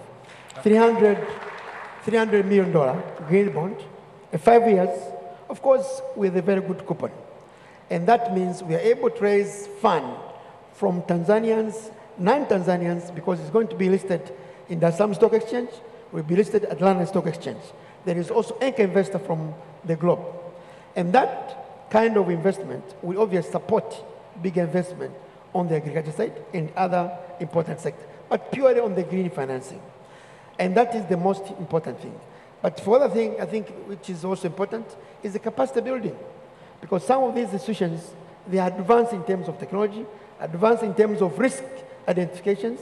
So as institutions, we need to have collaborative. How to build strength of our resource internally to impact the beneficiaries on the community beyond the institutions. That's the kind of support we are looking for. And that's how we can be able to make change. Well, that means it requires innovations at the core. It requires collaborative and high commitment of the parties. Thank you. Well, thank you. Thank you very much. A big round of applause to Abdul Majid. I am reminded that unfortunately our time is up, but I'm going to actually take the privilege of the moderator to ask Martin if he can just in 1 minute respond to this or actually say any closing remark you would like to say.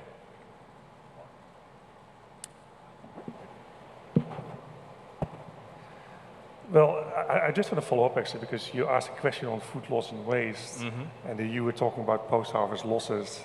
And I think actually it's a very nice example of the de-risking mechanisms that I mentioned and putting public resources behind it. Because one way, I mean, to reduce food loss and waste and post-harvest losses would be to invest in cold chain infrastructure. so you get much better integrated supply chains, particularly for high-value agriculture.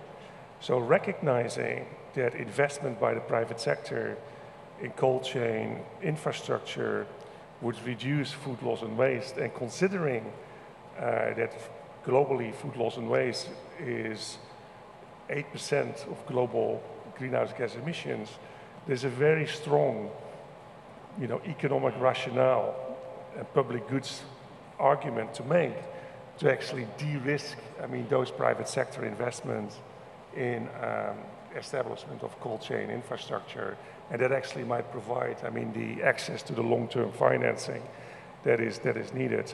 And I think there are many of those examples that we can think of to move forward on that agenda. I want to make one final point. Food systems, as has been said before also, is a multi-sectoral notion and concept.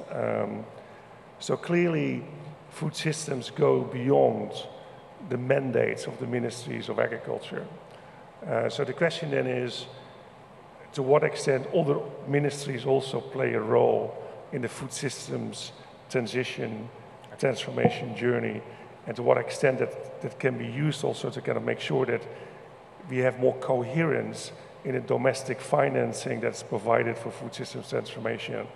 And in that respect, I would like to make a pitch for a food financing flow tool that IFAD and the World Bank have developed leading up to the UN Food Systems stock-taking moment in July, where it was launched. This actually provides a food systems lens on the budget so that it's clear for the various ministers how their respective budgets, ministerial budgets, actually relate to and link to and contribute to food systems transformations. For instance, the Minister of Education might have a budget line on school feeding that's actually very relevant for food systems. But when you ask a Minister of Education what's your role in food systems transformation, he or she might not actually have a clear answer already. So having a tool that put the food systems lens on the budget using IMF nomenclatura, so we can compare across countries, will be also helping this needed interministerial coordination that was also mentioned actually in the previous panel. So that food financing flow tool is available to all countries, to all governments. So when they're embarking on that journey, we also, IFAD and the World Bank are also very much ready to share that tool and work with governments in applying that tool in their respective budget. So, thank you. Well, thank you very much, Martin. Thank you, Anne, and thank you, Abdul Majid. I think this brings an end to this very insightful discussion. They deserve a big round of applause, please. I can't hear anything. All right, thank you very much. Now you can please regain your seat. And I have the honor and the privilege to invite now to the stage Ms. Nadine Bossa, who is the Director of Food System Coordination at the International Fund for Agricultural Development, IFAD, to make her closing remark. Ms. Bossa, the floor is yours. Thank you.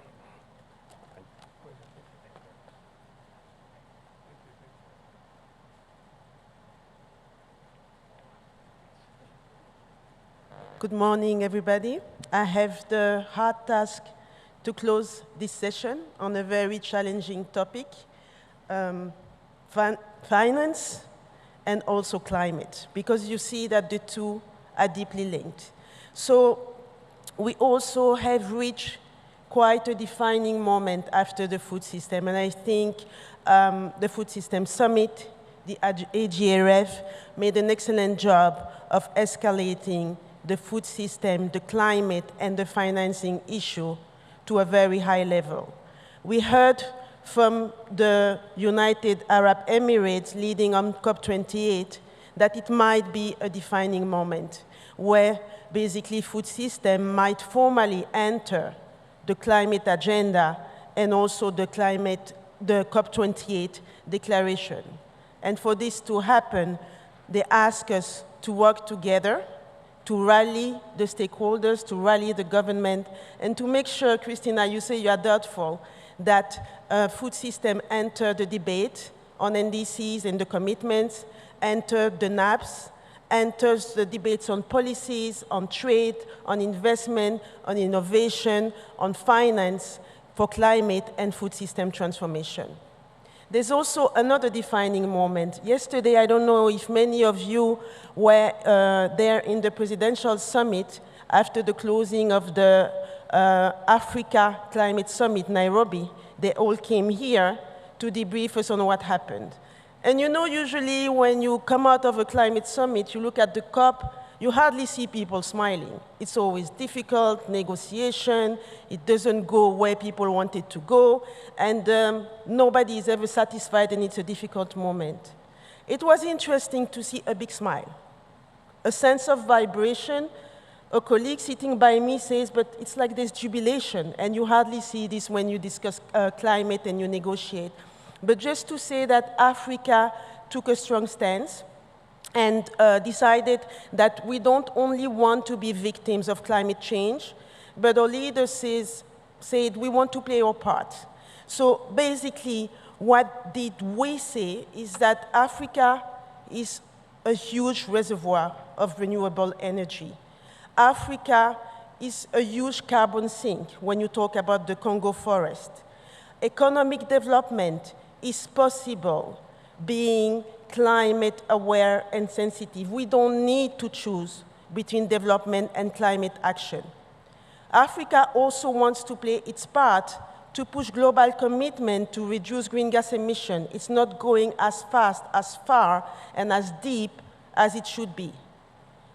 Africa also wants their partners to to deliver on their commitment to support the continent in climate adaptation. And also, we made the commitment, they made the commitment for us to invest in agriculture, to invest in food system, and to make sure that the financing is going to smallholders. Of course, this is of particular interest to us because Africa, again, we bear the lion's share, and you know it, of the impact of climate change.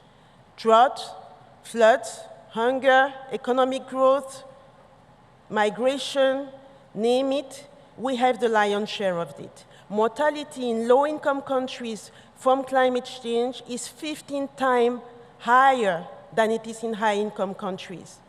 It is important for our farmers because 95% of the farms in Africa are smallholder farms. And yet, they receive only 3% of the climate financing. And they only receive 1.7% directly when it comes to the smallholders. And this is not acceptable anymore if we want a food system transformation. Our farmers need to access climate finance. Our farmers need to be able to adapt because 95% of our agriculture, unfortunately, is still rain-fed. And as Prime Minister Mia Mottley said it, climate change for us is very often a death sentence. It is hunger, it is poverty, it is death. We need to access this financing. This is why finance is at the heart of the climate agenda. The Food System Summit talked about 300 to 400 billion a year. African Common Position said it will cost us 76 billion a year to basically transform our food system. And many people, when we come with this figure, IFAD and the World Bank leading on the financing agenda, say, but it is too much. Where is this money coming from?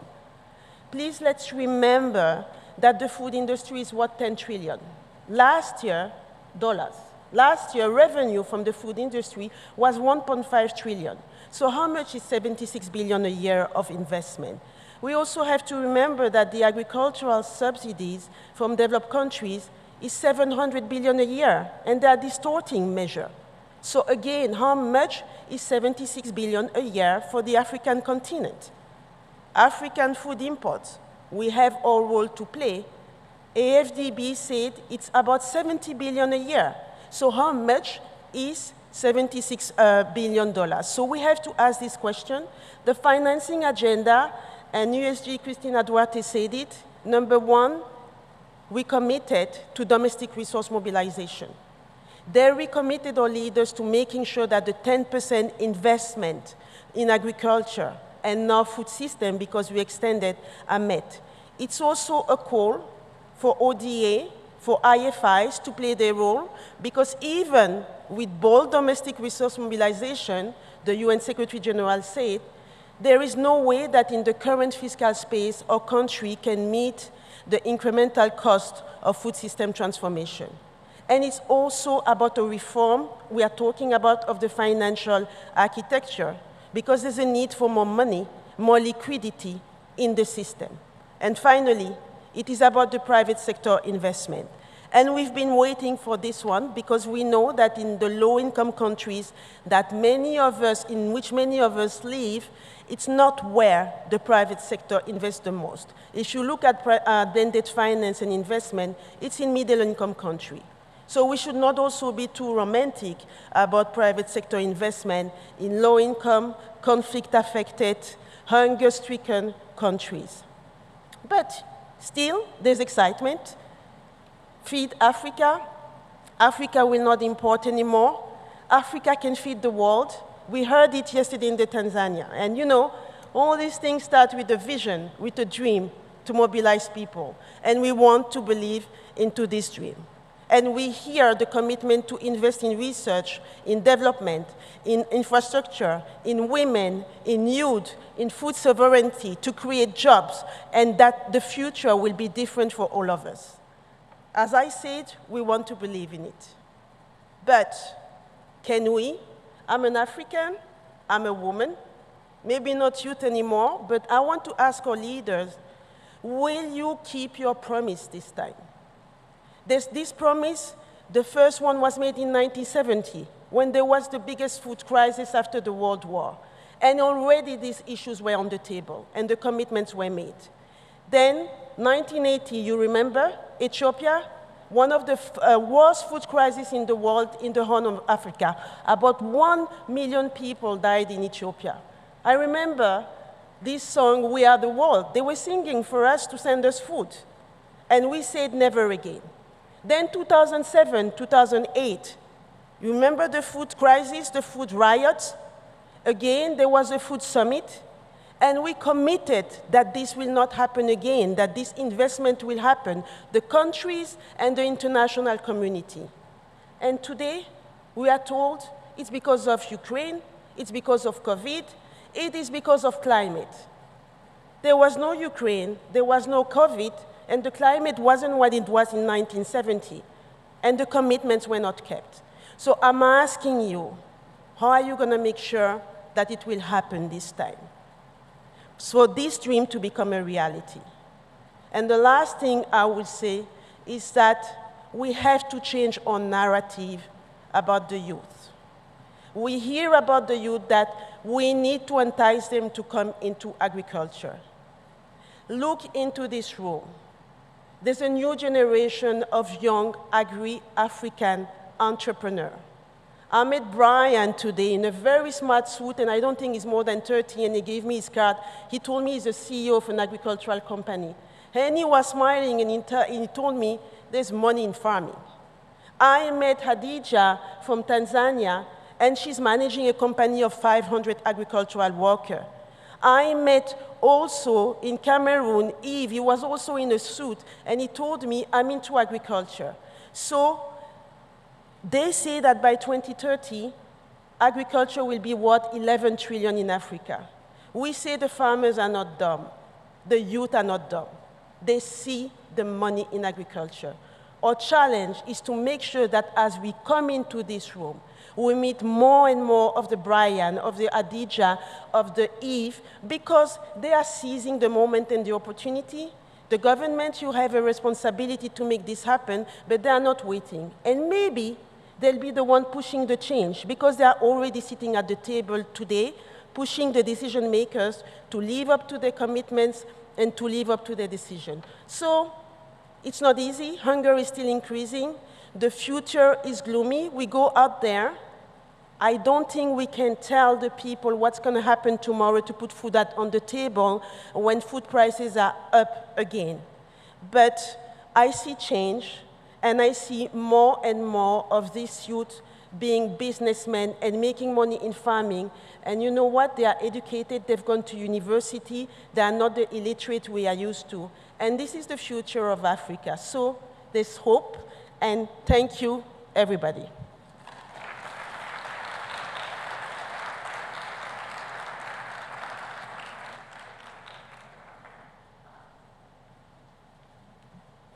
Thank you, Nadine. Appreciate that.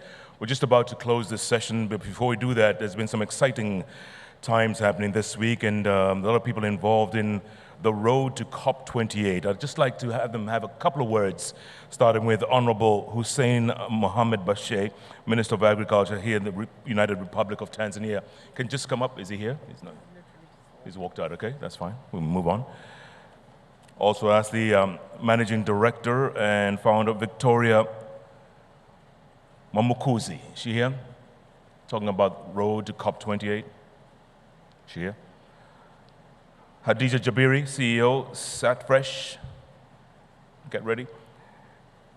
And Karim Malamsha, Operations Head, Global Access Distribution.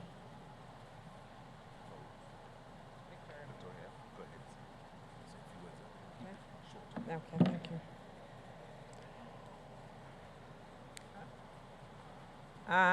Your Excellencies, gentlemen and ladies, all protocols are observed. I'm not used to stand here, so you'll bear with me. My name is Victoria Mwanukuzi. I'm the Managing Director of Nyanzobe Insight Limited, a company that grows horticulture produce. I thank you so much for the effort that is being made by all actors to ensure that farmers or agriculture value chain is progressing. And I'm being asked to speak few remarks on what needs to be done on climate change, especially for farmers. Climate change is real. Even for those people who are waiting for rain to come, the climate has been changing. For instance, if you're expecting for rains in July, it's no longer coming that time. So what we need as farmers, not necessarily money, because we can be given money and yet we wouldn't know what to use the money for. And so we really need technical assistance to deal with the climate change, but also we want to be aware of what is happening, to have the knowledge of what needs to be done, especially on crop rotation, that you really need to rotate the crops because otherwise the soil will be damaged. And so we do appreciate and we believe, because there are so many partners here, and we have heard and we know that they are helping in the entire country, because at times you'll find that it's just marginal areas that are being addressed more. But farmers all over are needed to be helped in the climate change. With these few remarks, thank you so much for listening. Thank you, Victoria. Hadija Jabiri, CEO, Eat Fresh.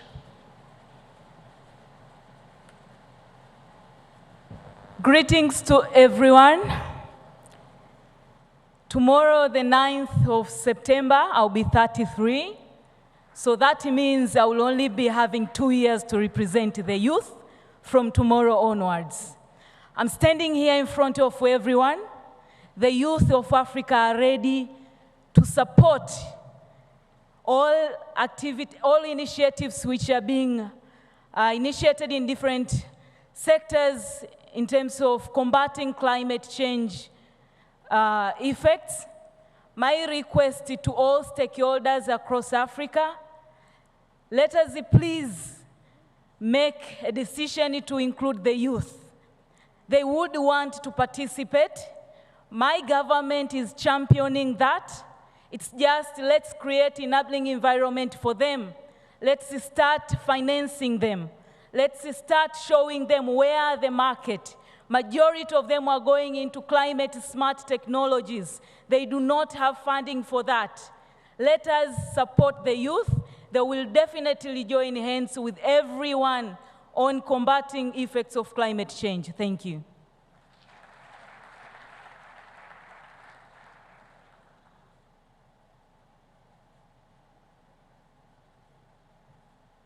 Hello, hello.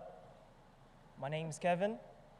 I'm from Global Access, who are DGI sub-dealers in Tanzania.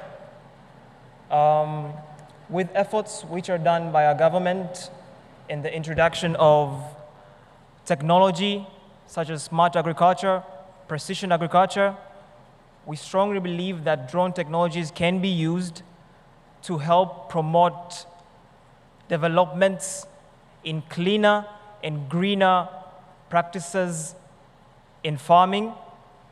For the use of drones, you are capable of having more than 50% saving in fertilizers, improving the ability of the plants and the environment, up to 10% utilization better of the fertilizers, and also regreening through spreading of seeds precisionally so as to improve our climate conditions. Karibuni sana Tanzania. Kevin and Victoria and Khadija, please come back on stage if you don't mind. Both three of you, where are they? Khadija and Victoria, come, have a seat, have a seat. Karibu sana. Get the other two up on stage. We'll be asking them questions shortly. In the meantime, we're just about to wait for the special guests to arrive, and they should be doing that very shortly. And then I'll ask you a quick question, Kevin, and the youth. Okay, it's a very important question because the COP special envoy is here. And this is your moment. It's your moment. So, Victoria and Khadija, if you're here, otherwise you're going to miss your moment too. So, ladies and gentlemen, we're just getting ready for the closing plenary, which will happen very momentarily. If this is your chance to take a commercial break, you can do that real quick, come back, and then we'll do the closing ceremony, and then enjoy the rest of the day here in this beautiful town. So, you literally have 5 minutes, come back, we'll do the closing ceremony. Back in a moment.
The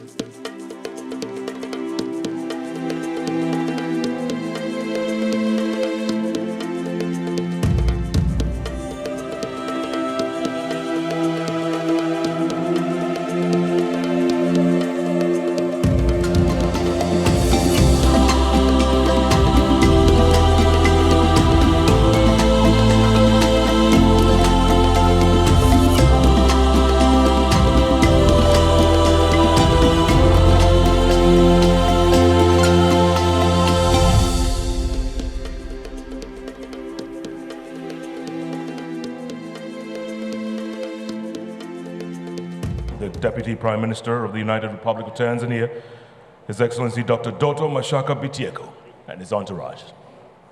You can give him a round of applause if you want, ladies and gentlemen. Yeah. Thank you. Thank you very much. Thank you, Excellence. Please be seated.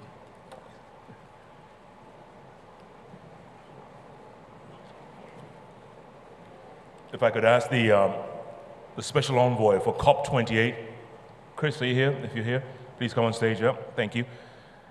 And Minister Bashe, Hussein Mohammed Bashe, Minister for Agriculture, if you're here.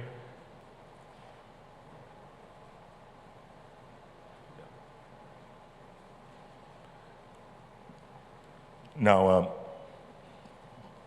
a few minutes ago, we were talking to these young people, and we're always talking about how the future is about young people, and we've accomplished a lot this week. Mr. Minister, you know that we're in Nairobi earlier this week for the Africa Climate Summit.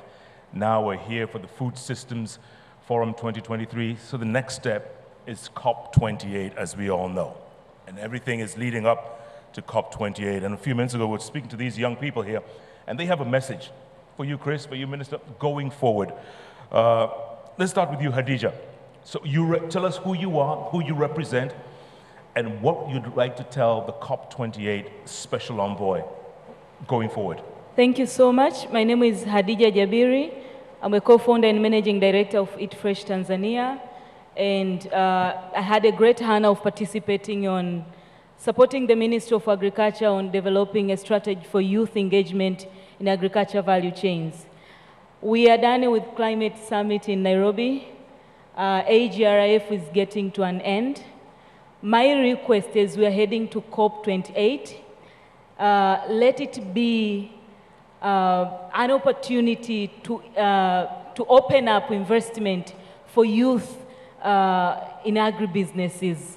Why do I say that? There are so many young people in the continent who would really want to participate in agriculture. Some of them are coming up with climate smart technologies. The youth are way interested in technology. So let this particular COP28 open up investment for their activities. Thank you. Thank you. Chris, I'll give you a chance to respond shortly. Kevin, what do you have to say? What is your pitch? How are you, sir? My name's Kevin. I'm a drone distributor. Drones are precision tools in agriculture. They're smart technologies in agriculture. Drones are able to improve pesticide absorption of up to 10%. This in turn helps in improving the general growth first. They help to decrease the pollution to the environment. Through drone spraying, you're able to save an equivalent or reduce an equivalent of 51 kilograms of carbon dioxide emissions by the use of drones. Now, how can the upcoming COP conferencing help? This can be in various ways. This could be subsidies. to service providers who provide the drone services to the farmers so as to help them access the drone technologies in farming and smart farming to improve not just the yield, but also save our environment. We in Tanzania are big on saving on environment. We are trying our level best, and we really hope that through the COP, we may be able to, not just in Tanzania, but globally, get to reach sort of consensus on how these drone technologies can be easily accessible to small-scale farmers. These can be cooperatives and our society in general. Thank you, sir. All right, good. And lastly, Victoria, you tell us who you are and who you represent. Okay, my name is Victoria Mwanukuzi. I'm the managing director and founder of Nyanzobe Insight Limited. But also, I'm the board member of Tanzania Women Chamber of Commerce and board member of Tanzania Horticulture Association. So there are many farmers behind me. And the theme of AGRF this year is recover from all the shocks that we have gone through as farmers, regenerate and now act. So what we would request from towards the COP now 28 is that we really need innovative ways to curb the climate change, but also we need to develop skills, tools, and have knowledge on how to do it. As we expect that Africa is going to feed the world, we really need to have all those. Yes, I'm standing with young ones with technology, but even we old ones, we really need to, otherwise we'll be left alone, we'll be left behind if the technology leaves us behind. So we really need the support on all those areas so that we can be able to grow profitably. Thank you. All right, thank you. Christopher Hamill, COP28 Special Envoy. You've heard the three young folks. What do you say? What I say is, I hear you. I hear your voice, and I thank you for that voice. And I can say that representing my delegation, which is a very young country, both in terms of age of its founding and also its demographics and its leadership. The UAE is a young nation that is ambitious and hungry and excited to grow. And when I hear you speak, I hear the same. So maybe the best way to convey this is we want to use our COP28 platform like this, a microphone, for this voice. Because if I take your voice as an example, or as a metaphor for what we've heard all week, first in Nairobi and now here, representing this continent and its potential and its needs, it's clear that there's a convergence and a shifting moment from challenges to opportunity. And we want our COP28 to be the moment that amplifies and pushes that, specifically with respect to food systems and climate. I'll say one more thing.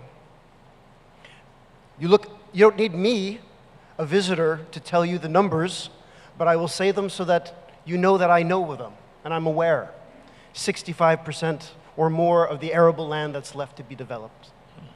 Majority of folks in this continent earn their lives from food systems in one way or another. This continent is the most exposed to climate vulnerability and to changes in climatic impacts and weather effects, specifically with respect to food systems. You have the highest urbanization rates in the world, the youngest demographics of a continent. You are poised to take off in this domain. This food systems and climate agenda is your agenda, and you have such a stake in it. But what I want to do at our COP28 is to harness that voice. And my ask to all of you is to come to COP28 with this voice united and be heard so that we can get this agenda of food systems into the climate agenda and embed it there and have it stay there where it needs to be. Thank you. Thank you. Honorable Minister Hussein Mohamed Bashir, you get the final word going forward. Africa is ready. We are ready to be part of the global discussion on the environment issues. Tanzania is ready, and all other African continent players are ready. As you mentioned, 65% of arable land is in Africa. The median age average is 20 years in Africa. It's a youthful continent. Food transformation, food security, food sovereignty, global economic stability can only be attained globally if the center of the discussion will look and create a permanent global financial equity system so that Africa can get the right share on the discussion. Smallholder farmer of Africa don't need the help. They only need right investment. They only need fair equity and fair distribution of the capital. We are heading towards COP. We are discussing the environment issues and the food system transformation. Without putting the environment at the center of the food system transformation, there is no way we can create a food security globally. But without creating a fair global financial infrastructure to African continent to get the right resources for the food transformation, with the environment to be in the equation by the developed countries, by the multinations, that will never happen. We'll go to COP, it will be another meeting, and we'll finish, we'll have another COP, another COP, another COP. So my message to the envoy is, when we are going to COP, the African continent is ready to be the champion and the leader for the environment protection in this world. Only if the discussion on the financial distribution towards transformation of the agricultural sector will put the center the African continent. This is very important because if you look at the global share, Jeff, on how much is coming to Africa and what is the cost of capital to Africa, there is a huge disparity. And this has to be the fair discussion on the next COP meeting, and we are ready. We had our meeting yesterday with the minister from UAE on roundtable discussion, and we said it clearly. Africa does not want to do the mistakes done by other parts of the world. The Asia mistakes on the agricultural transformation, where environment was not on the equation, but we need resources. And the world has to understand Africa wants its rightful share because we are a young population, we have resources. So these resources to be turned into opportunity and reality, the world has to be ready to invest in Africa fairly. That's a message. Thank you. Absolutely. Did you get that message, Hadija, Kevin, Victoria? You get that message? You ready to go forward with it? Is it time to celebrate our Africanness as we go to COP28? You guys don't look convincing, huh? Maybe you need some drums in the house to make you convincing. Do we have any drums in the house? We do have drums in the house. Let's hear that, Pate. Let's hear it louder than that. There you go. Yeah. Give them a round of applause, ladies and gentlemen. Yeah. Nice one, Pate. Nice one. I see your talents there, huh?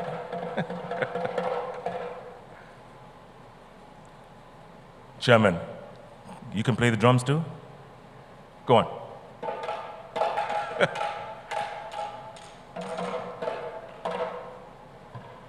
Okay. Nice. Very good. Any other drummers in the house? Go forth. They're the drums of Africa, folks. Give them a little run. Go on. Thank you very much. Thank you, Victoria. Thank you, Kevin. Thank you, Minister. Let's go back. Thank you.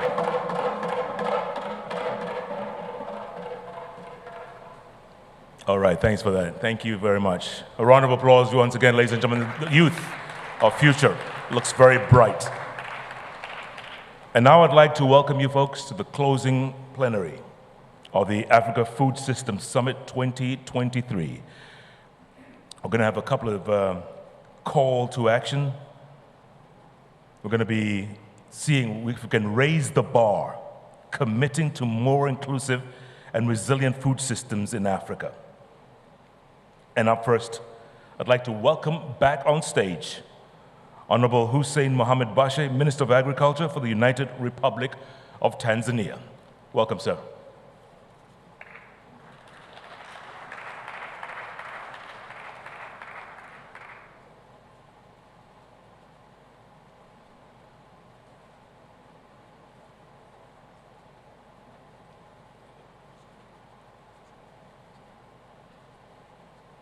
Good morning, everyone.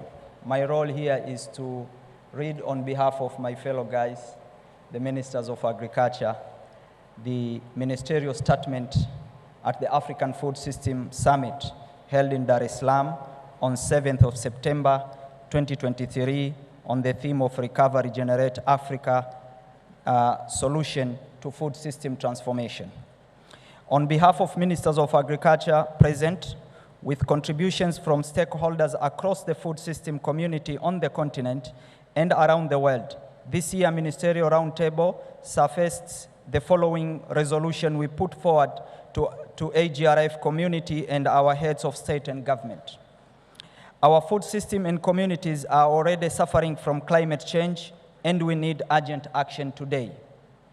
As we act, we recognize food systems are not only a victim of climate change, but also a contributor to the challenge and a major opportunity of solution for a green economy of the future. We recognize that we must act to deliver better for nature and climate, but we can only do this while recognizing the central importance of food security and livelihood for the growing African population. We also committed to tackling poverty and hunger, which are a core part of the battle against climate change and other environmental issues. Hunger and poverty are the biggest enemies of nature. We are committed to put youth and women at the center of the food system transformation agenda, and we recognize the need to prioritize creation of decent and fulfilling jobs for millions of youth and women emerging in the labor force each year. We acknowledge the role of the private sector and other stakeholders in transforming Africa's food system and commit to work with the legislatures to create the right enabling environment and incentive for private sector investment. To move forward these priorities, we call for a reform of the global financial architecture to deliver the means of implementation required for the sustainable food system and transformation agenda.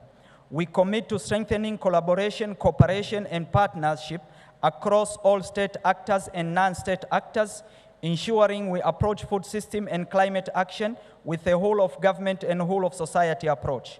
We will complement each other across ministries within country, agriculture, livestock, fishery, environment, trade, industry, energy, health, finance, and beyond, and work in coordinated manner. We will also complement each other by playing to our comparative advantage in food production in each country and increasing regional and continental food trade among to deliver on our shared vision of ensuring food security regionally and continentally to make this an African moment instead of competing each other. In line with the call from heads of state and government at this week's Africa Climate Summit, we share the recognition that we must seize this moment to bring forward a new era green growth to deliver for people, planet, and prosperity, and make this an African moment. Thank you very much.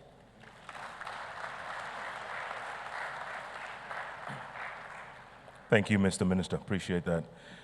We're going to go on to Honorable Dr. Ildefonse Musafiri. She's a minister in the Ministry of Agriculture and Animal Resources, Minagri, in Rwanda. Welcome.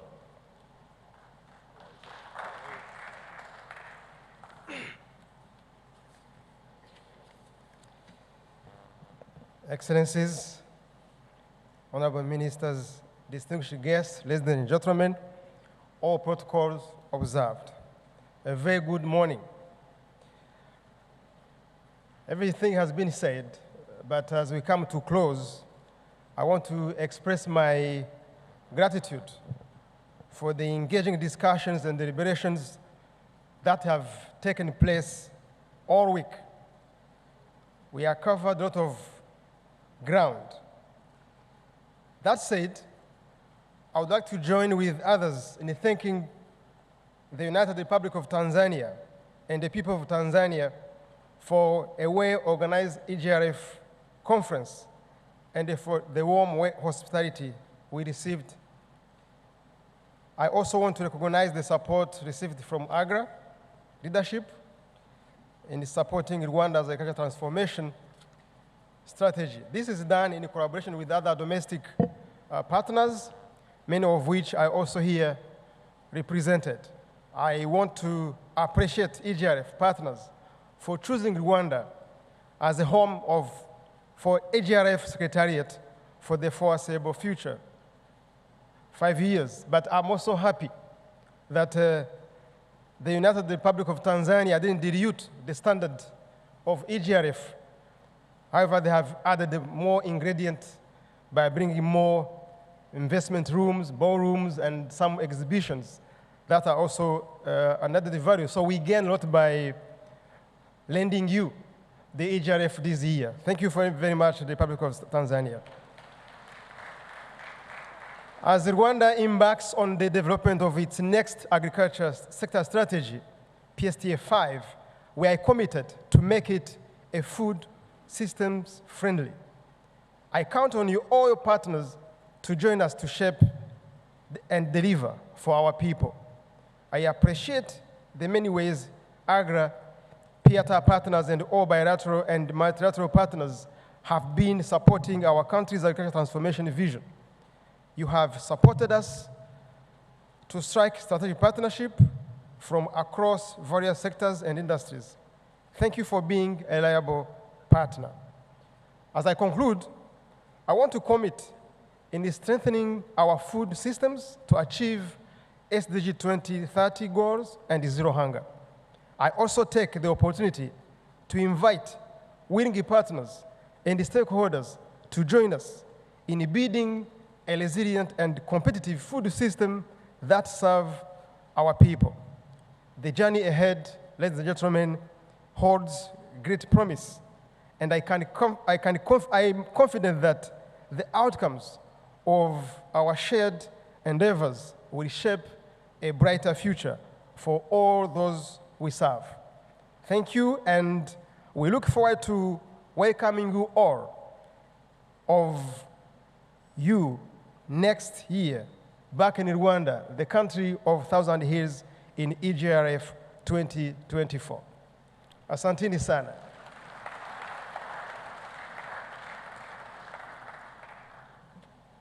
Asante sana, Mr. Minister, we are coming. Take it from me, we're coming to Kigali, land of 1,000 hills. All right, I'd like to direct your attention to the screen in front of you. I've got a couple of video messages. First up is Her Excellency Ambassador Amina Mohammed. She is the Deputy Secretary General of the United Nations, and she's also chairman of the Sustainable Fund. So please direct your attention as we take a listen to her remarks. It is a real pleasure to join you today. I would like to express my sincere appreciation to my dear sister, Her Excellency Samia Suluhu Hassan, President of Tanzania, for inviting me to this timely and important summit. I also want to commend AGRA for its support to this summit and its continued efforts to ensure a food-secure and prosperous Africa, and to President Agnes Kalibata for her leadership as Special Envoy to the 2021 Food Systems Summit, and her commitment to making the outcomes of the Food Systems Summit a reality in Africa and around the world. The Africa Food Systems Summit takes place shortly after we met in Italy for the United Nations Food Systems Summit stock-taking moment. At the stock-taking moment in Rome, we witnessed how, over the course of 2 years, the Secretary General's vision for the Food Systems Summit has taken root. Your convening here today shows once again that there is momentum for a movement of food systems transformation in Africa. Many African countries have increased local production, strengthened food security, and self-sufficiency while preserving our planet's resources. This collective commitment reflects your dedication to feeding people, safeguarding the planet, and ensuring a sustainable future. Yet, our continent has also been affected by the impact of multiple crises. Together with structural challenges linked to existing food systems, climate change, conflicts, and rising costs of living, all continue to hinder national efforts to achieve food security and realize the Zero Hunger goal of SDG 2. That is why Africa's Food Systems Forum 2023 call to recover, regenerate, and act is so important. Africa's ability to transform food systems is important, not only for Africa, but for the world as a whole. Our continent has the potential to be the world's food basket, and the achievement of the SDGs and a sustainable, resilient, and inclusive future will not be possible without Africa. But we cannot do it alone. That is why the Secretary General's call to action puts a spotlight on financing and means of implementation. The United Nations will continue to insist on debt relief and increased access to investments for food systems transformation, and of course the achievement of the SDGs. Such efforts are captured in 6 areas. The first being incorporating food system strategies into all national policies for sustainable development, for people's livelihoods, nutrition and health, and for economic growth, climate action, and nature. The second, establishing food systems governance that engages all sectors and all stakeholders. And the third, investing in research, data, innovation, and technology capacities. The fourth, deepening joined-up participatory design and implementation inclusive of women, young people, and indigenous people. The fifth, promoting increased engagement of businesses, including through public-private partnerships. And the sixth, ensuring access to short and long-term concessional finance, investments, budget support, and debt restructuring. Excellencies, access to food in quantity and quality is a fundamental human right. It is also essential for ending hunger and malnutrition and ensuring a healthier and productive workforce. We must accelerate actions to end hunger, food security, insecurity, and all forms of malnutrition, and the realization of the right to adequate food, including through access to sufficient, safe, and nutritious foods all year round, and of course the promotion of sustainable and resilient agriculture and food systems. Scaling up investments to the continent is pivotal in fostering food systems transformation. Enhancing intra-Africa trade by leveraging the opportunities coming out from the Africa Free Trade Agreement, and improving the investment climate through governance, institutions, effective regulatory systems, and harmonized food standards will further support sustainable development in Africa.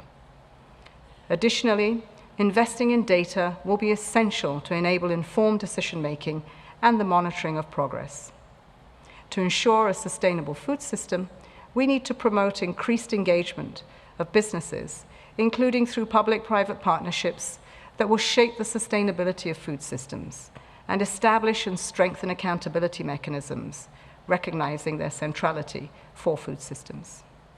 Excellencies, friends, inclusivity plays a pivotal role in promoting gender equality, engaging women and youth, and emphasizing a human rights approach for a sustainable and equitable food system. Prioritizing the empowerment of women and youth in food systems will be critical. Creating avenues for youth involvement in modern farming practices, entrepreneurship, and leadership roles can revolutionize the sector. We need to work together to transcend innovations and scale up efforts on food systems transformation, building on a multidisciplinary, inclusive, and socially robust approach. During this summit and beyond, I assure you of the UN's and my personal commitment to support your efforts towards inclusive, resilient, and sustainable food systems. Excellencies, as your journey to drive Africa's transformation moves forward, you can count on the UN to support you to accelerate and sustain progress on Agenda 2063 and Agenda 2030. Let's work together to make this happen. Thank you. Thank you. That was Honorable Amina J. Mohammed, Deputy Secretary General, United Nations, and Chair of the United Nations Sustainable Development Group. President Hassan for hosting, and to Dr. Agnes Kalibata for organizing such an important event. I do regret that other commitments keep me from joining you in person. Please forgive me, but I look forward to a detailed readout from my officials. Many have spoken about the huge economic potential of the African continent. By 2050, 1 in 4 global consumers will live here, where the food and agriculture sector makes up more than half the jobs in Africa. This sector has a pivotal role to play. This enormous rise in food demand represents an incentive to increase agricultural productivity and an opportunity to build truly sustainable food systems. Because food insecurity is one of the great challenges of the day. Right now, more than 160 million people in Africa are acutely vulnerable to food insecurity. Feeding a growing population ready to respond to crises and climate impacts needs a transformation of African food systems to be more productive, resilient, and market-orientated. And so this summit rightly calls us to act, and to act together. This is why delivering sustainable development in partnership is a core tenet of our international development strategy. For me, a strong partnership has 3 things: context, coherence, and committed leadership. First, the right solutions will always be grounded in the context of the African nation in question. Second, we will only see measurable progress when each nation's work complements and converges towards a shared vision. The African Union's CAD-EP and Malabo Declaration presents a framework to achieve that coherence. And finally, committed and sustained political leadership from within Africa is essential. The Dakar 2 Summit and now AGRF are fantastic, positive demonstrations of that commitment. So what is the UK doing that can help? Well, first, we are right behind you in the pursuit of our common objectives. We continue to mobilize finance into Africa through UK financial institutions like BII, British International Investment, and AgDevCo, who are both investing in agribusiness and its associated sectors right across the continent. At a regional level, we are working with partners like COMESA, ECOWAS, and members of PIATA to ensure coherence and sustainability of regional food trade. And at the continental level, we are supporting the implementation of the Africa Continental Free Trade Area. I look forward to learning what more we can do and to continuing to work closely with you all to support African solutions to the transformation, growth, and future resilience of African food systems. Thank you very much. Thank you. That was Right Honorable Andrew Mitchell, Minister of State for Development and Africa in the United Kingdom. I'd like to call upon several folks here on stage, and they can give us their views about raising the bar, committing to more inclusive and resilient food systems in Africa. Ms. Marelia Becerra, Chief Program Officer, IKEA Foundation. Mr. Jason Brantley, Vice President, Production Systems at Small Ag and Turf at John Deere. Ms. Samira Adebiyi, Managing Director, Afex Investments Limited. Dr. Donald Brown, Associate Vice President and Programs Management Department at the International Fund for Agricultural Development, IFAD. Her Excellency Ambassador Etharian Cousin, founder and CEO, Food Systems for Africa, and Dr. Martin Friggin, Director of Agriculture at African Development Bank. Please give them a round of applause, ladies and gentlemen.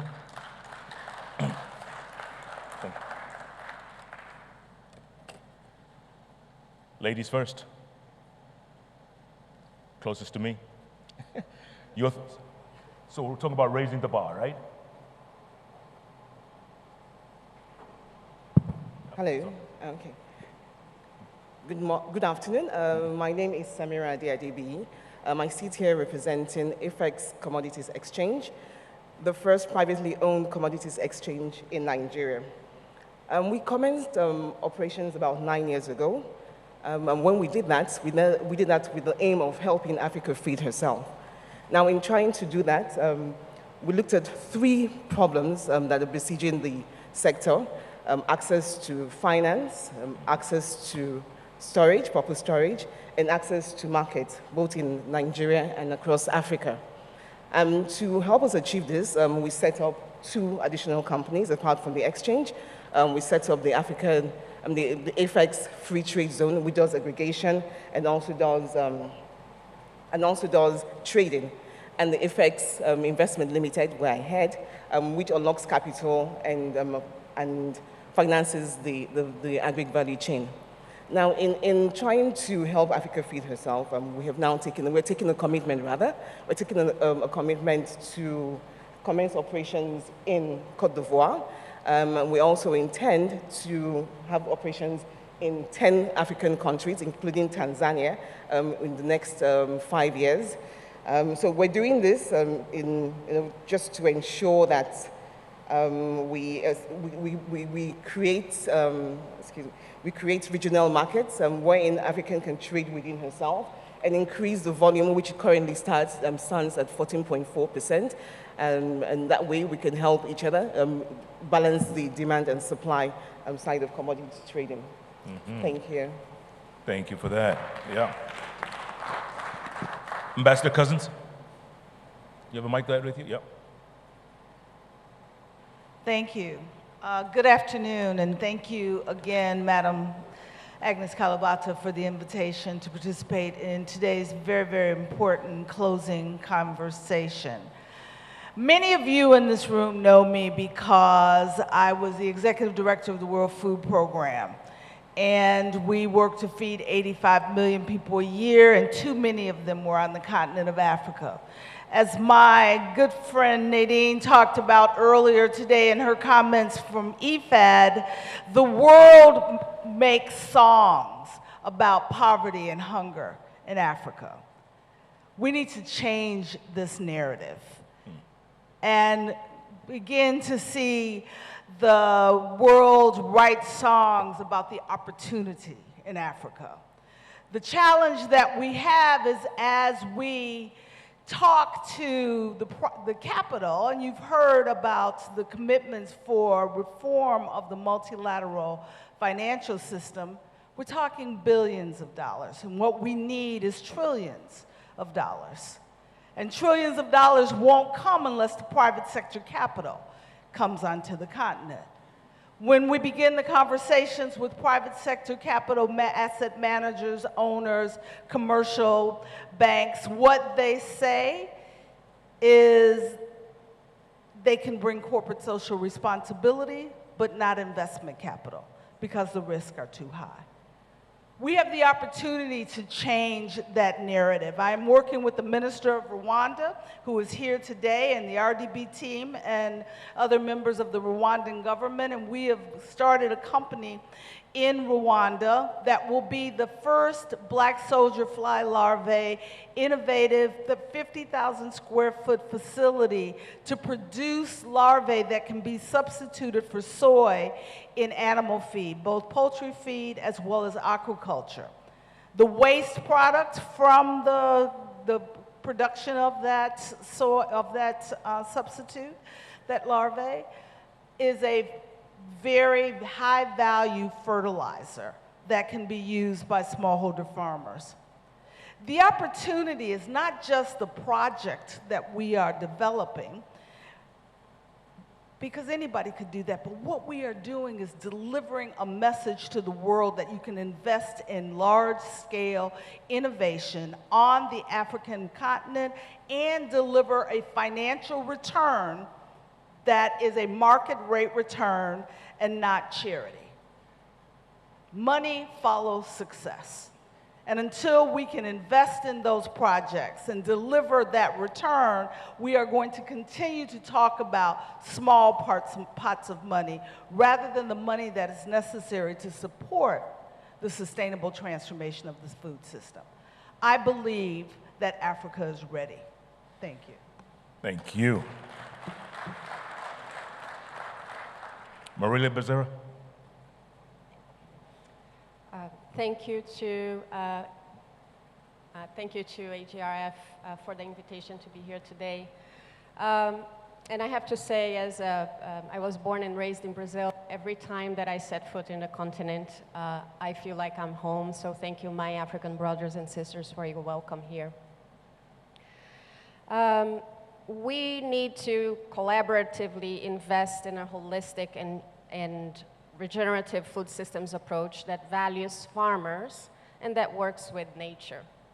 And that's why we at the IKEA Foundation have already invested $150 million in research, data, and testing, so we can be proving that with the participation of farmers, that we can create a food system that is people and planet positive. And while we will remain steady in our financial commitment to regenerative agriculture in the continent, over the coming years, we are also committed to helping shift the narrative on this transformation from one that is about barriers to one that's about possibility. And in fact, we see the role of philanthropy in many ways as a function of de-risking some of these ideas and solutions so we can be calling in and inviting in private sector to follow. Through the work of our partners, we've seen that farmers have started to see regenerative and circular practices to improve their livelihoods, that those practices can improve their livelihoods, and that they have the potential to increase yields and improve the soil quality. So the results are promising, and they give us confidence that that is the direction to go. We know that food systems are both a great culprit and a great victim of climate change. And there is a journey of transformation that we all need to get into, and we need to start now. And we need to start without having all the answers just yet. So to that end, we need to be really engaging, and particularly for philanthropy, there's a fundamental role for us to play to ease that transformation and to take the burden from those that don't have the resources and the ability as of right now to create a transformation. And that's why we are coming together with other 14 funders, and we are committing to support right now what is a theory of transformation and acceleration platform to align philanthropic resources to unlock public and private finance to facilitate and accelerate the food systems transformations we need. We also must listen and work together with people from across the entire global food production system. That's why we at the Foundation prioritize listening to the lived experience of those closest to the issue at hand, and working with our partners on the ground to develop and scale strategies centered on the needs of the communities. We support Regen 10, a multi-stakeholder collaborative platform working to build common understanding of how regenerative food systems can work best for everyone. And we support AGRF, which we have seen is already, but we hope that it will continue to make space for farmers, indigenous peoples, and others, often excluded communities, to not just be heard, but to be really true a part of the solution design. And last, food systems transformation, as we've heard all week, is not a one-size-fits-all. It's context-specific, and it requires a deep understanding of the local context and local leadership from communities. So we need to be tailoring our strategies to these contexts and ensure that food systems become more resilient, sustainable, and equitable, and benefit the people and the environment in their regions. So it's very important to reinforce, and this is where I close, indigenous peoples, farmers, local community leaders have an intimate understanding of their ecosystems.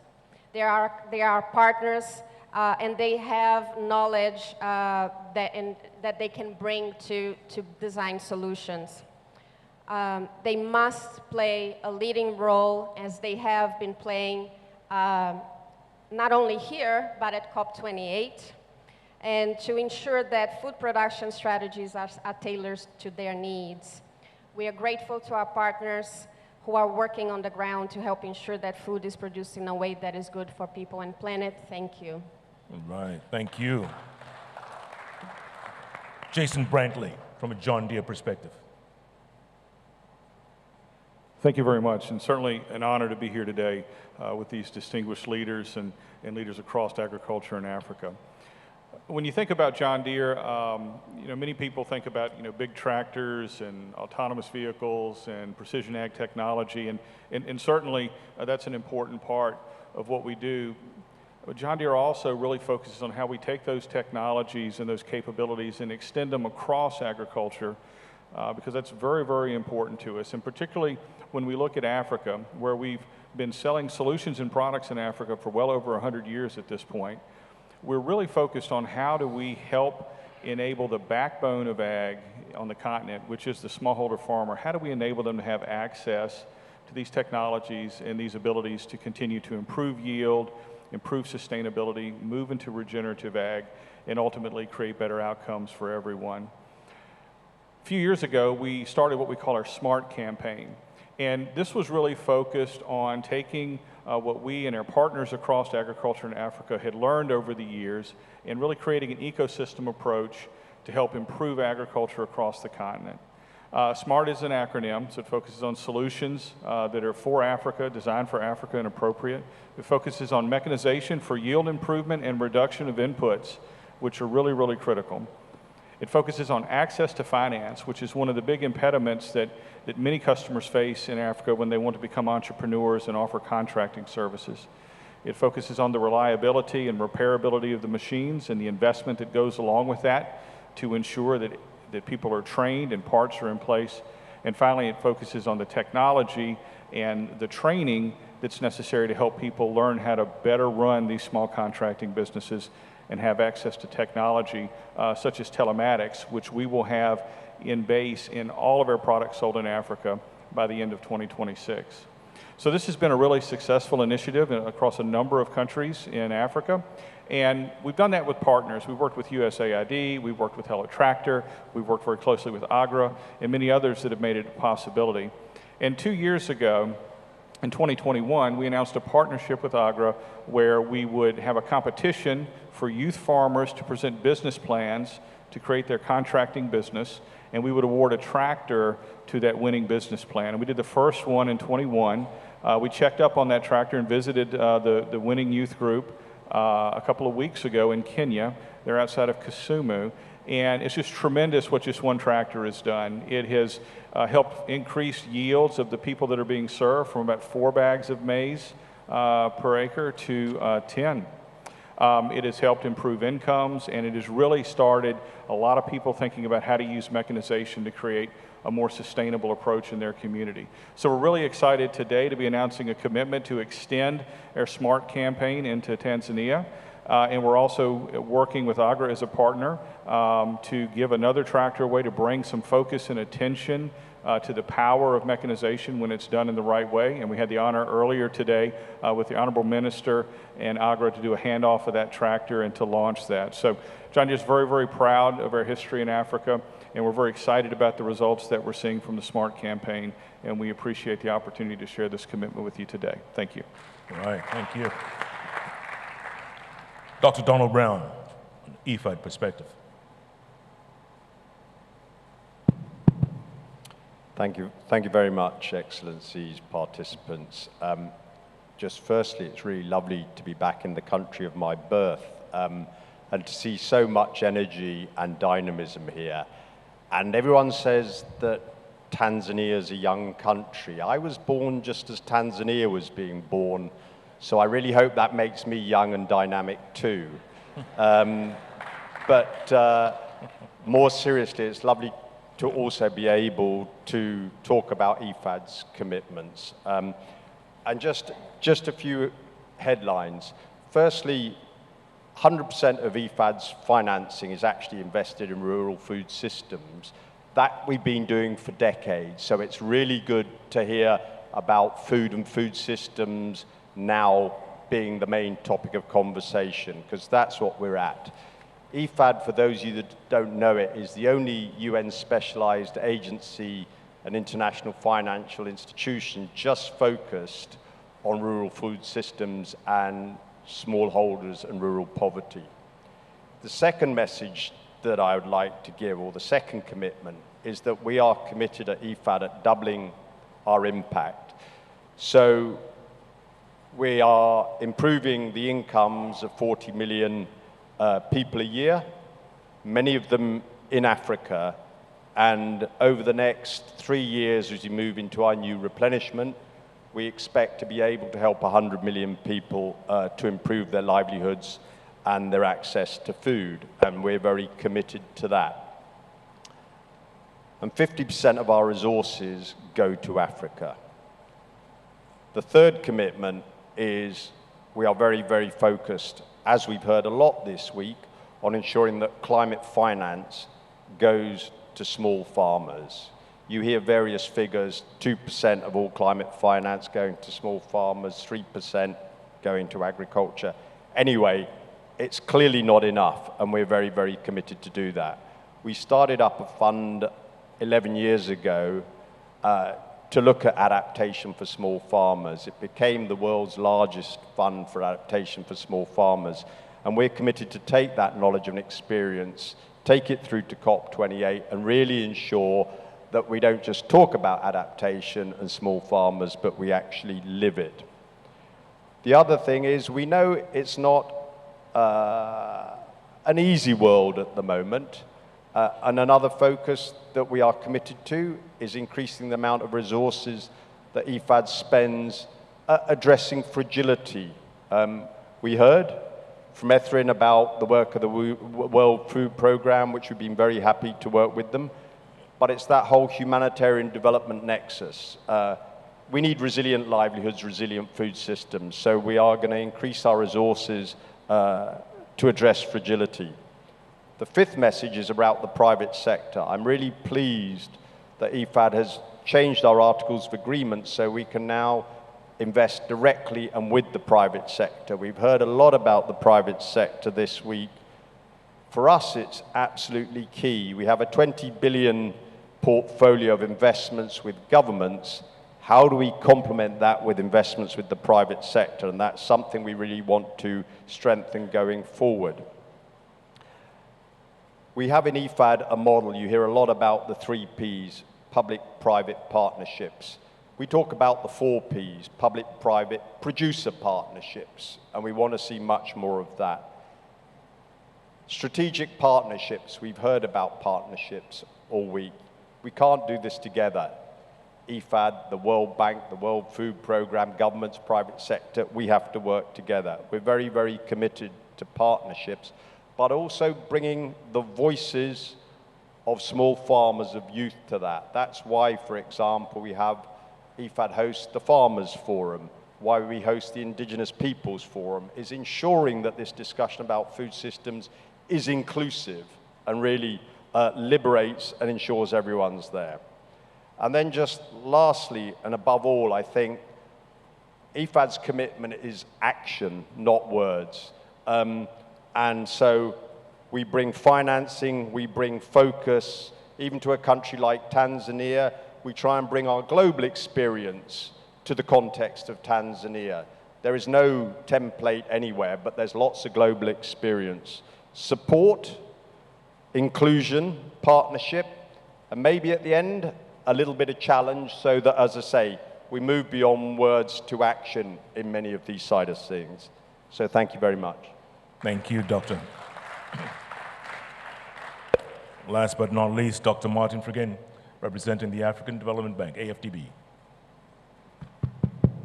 Thank you very much, Jeff. And good morning, Your Excellency, Prime Minister, Deputy Prime Minister of Tanzania. And good morning, honorable ministers, our good friend, Minister Bashe.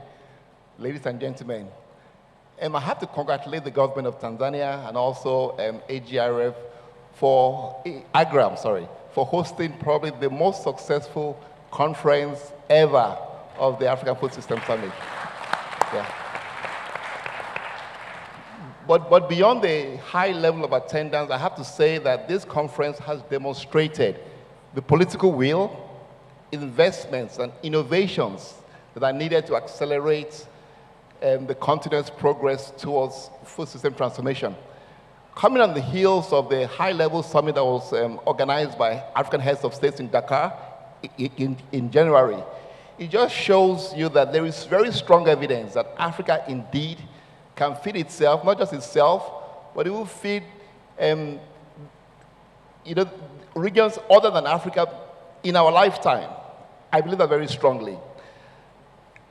The bank is supporting very strongly African nations. In fact, we are owned by African nations as we move forward in this noble task. This year alone, we are going to invest $2.3 billion US dollars in agriculture, in providing seeds and fertilizers, support to smallholder farmers, in infrastructure, especially irrigation, digital infrastructure, and also rural roads. That's the highest ever that the bank has lent to agriculture. It's about 32% of our total lending every year, with about $7 billion. And this is for good reasons, because there is strong evidence that African leaders have actually taken the bull by the horn. We've seen how Tanzania has decided to expand horticulture, oilseed, and wheat production, and also including young people in that whole process. We've also seen Ethiopia. I like the example of Ethiopia, and I'm not saying it because former Prime Minister Desalegn is here, but Ethiopia has shown that in a very short time, you can bridge the supply gap of a major commodity like wheat. We saw how Ethiopia moved from highland wheat to lowland wheat, more than 1 million hectares in 5 years. To me, that's the kind of leadership, that's the kind of investment that Africa can bring forward. But I just want to leave you with a few thoughts before I hand over the microphone. 3 thoughts.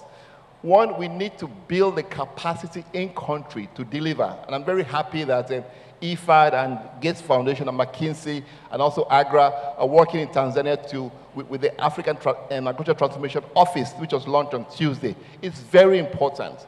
We need that capacity to translate plans into reality. The second thing we also need, very, very important, is innovative finance. And I'm sure Ambassador here has spoken about some very innovative finance. But it's about time, and we at the bank are taking the bulls by the horn. It's about time we looked at all the actors in the value chain and understand why they're not getting finance. Because without that finance, the farmers cannot get the technologies they need. Without that finance, the off-takers, aggregators cannot buy the very important off-take from the farmers. So we would like to provide partial credit guarantees. We also like to invite development partners to provide first loss so we can expand it as big as possible to ensure that finance is not going to be a bottleneck. I think finance definitely can be a bottleneck, but we intend to solve that bottleneck. And lastly, I'd like to say that we need to better track results. Our M&E need to be improved so we know if we're making good progress or we have to change course. Thank you very much, Jeff, and back to you. Thank you. And thank you, all of you, for all your perspectives. We really appreciate it. And thank you for all your hope going forward. There can only be hope, and there's plenty of that. And thank you for bringing that to the table. Give them a round of applause, ladies and gentlemen. Thank you. Feel free to go back to your seats. Thank you. Thank you very much. Once again, Marilia Becerra, Mr. James Brantley, Dr. Donald Brown, His Excellency Ambassador Earthen Cousins, Dr. Martin Friggin, and let's not forget Samira Adebiyi. Thank you so much, all of you. Now, the deal room has been making lots of deals this past week, a lot of exciting ones, and we'd like to see if we can get a perspective of the latest, some report back. Please welcome on stage Ms. Vanessa Adams. She's the Vice President, Strategic Partnerships and COP Partnership for Inclusive Agricultural Transformation in Africa at the Alliance for Green Revolution in Africa, AGRA. Vanessa, stage is yours. They want to see you walking across the stage. Isn't it great to have Jeff back at AGRF? If you haven't tweeted Jeff Konyanya, our favorite moderator. Okay, that's the first thing I was doing as I was walking up here. So, Excellencies, distinguished partners and guests, it's such a pleasure to greet you all from the podium up here. I've been running around in the hallways trying to get as many transactions and deals done as possible before we all leave, and I hope you don't leave either without signing on those contracts. So you may know that we had over 90 countries represented here this week. If you didn't know that, 90 countries. This is, in fact, a global platform. Thank you. This is phenomenal. The other part of the statistics that I was looking for and I finally found is there were 1,200 private sector companies and SMEs here all week. 1,200. So if you didn't see them, please go find them. Excellent. 500 youth participants. Also, we were wondering, where were they? They were here, running around. I met some. Some of them got lost on the way into the halls. We were there. Thank you, Pate. Understands how hard it was to get you all here. So the deal room is not just about the bottom line. It's about sustainable engagement with businesses. One of the best successes we see is businesses coming back to do more deals, expanding their footprints, and that's part of the joy of the deal room. So this year we had 10 countries pitching government flagships as well as private sector investment opportunities. There were SMEs that pitched, and I hope some of you got to hear some of these phenomenal pitches from both youth entrepreneurs, women entrepreneurs, and some of you heard from the Women Agribusiness of the Year awards ceremonies, as well as the SMEs. Further to those pitches, which are phenomenal, we were also so pleased to actually have $204 million presented. Have you seen these in this pitch documents here? So if you haven't gotten a chance, you can read about the companies.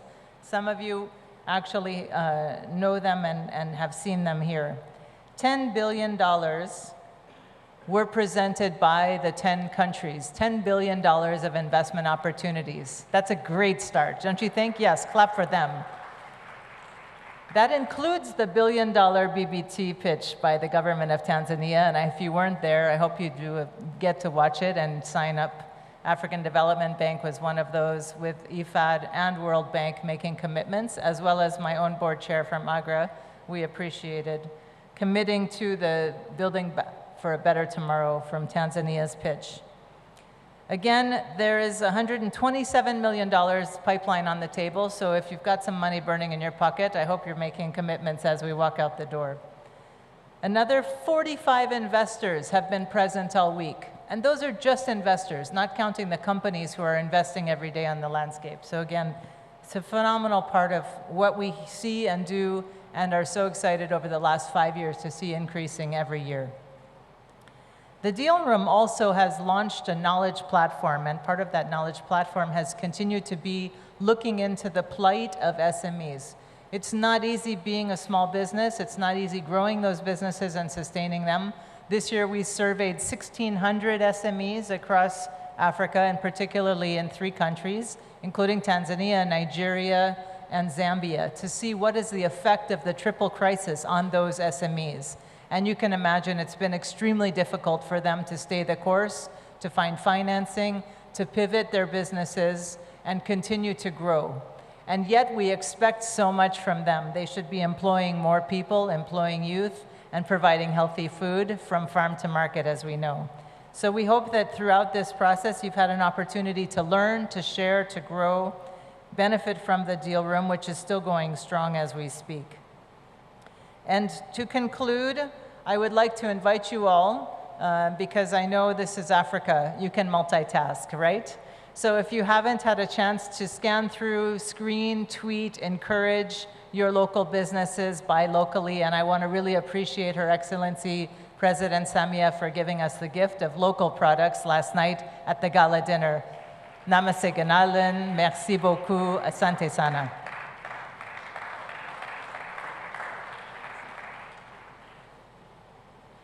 Well done, Vanessa. Thank you very much. Appreciate that. Before we get to call to action, I'd like you to focus your attention on the screen in front of you. One more video from Massimo Terrero, representing the FAO. Let's take a listen to that. Hunger has increased throughout all subregions of Africa in 2022. Africa remains the worst affected region, with 1 in 5 people facing hunger on the continent, more than twice the global average. If things not change in Africa, it is projected that close to 300 million people may be facing hunger in 2030. The solution lies in transforming our agri-food systems to make them more inclusive, sustainable, and win greater resilience to major drivers while ensuring affordable, healthy diets. Conflicts, climate extremes, and economic swings are a reality that will not disappear, but will continue to occur in increasingly occurring combinations. So the critical question is what needs to be done. We face significant challenges and must redouble and better target our efforts. Resilience is the key word of the needed transformation. Scale up climate resilience across food systems. Climate is the major source of shocks that will not disappear, but we can mitigate the future damage and adapt to the ongoing changes. We need to address the challenges of water scarcity and excesses. We need to integrate humanitarian development and peace-building policies in conflict areas. And we need to strengthen the resilience of most vulnerable to economic adversity. And we also need to intervene along the supply chains to better lower the cost of nutritious foods for consumers. For that, we need to realign policies and public spendings, anchor the repurposing debate to new societal objectives, and the need to focus on resilient-enhancing measures. Due to the current dynamics, much stronger efforts are needed to address the structural problems that afflict the African continent, and efforts to build resilience on this continent needs to be accelerated.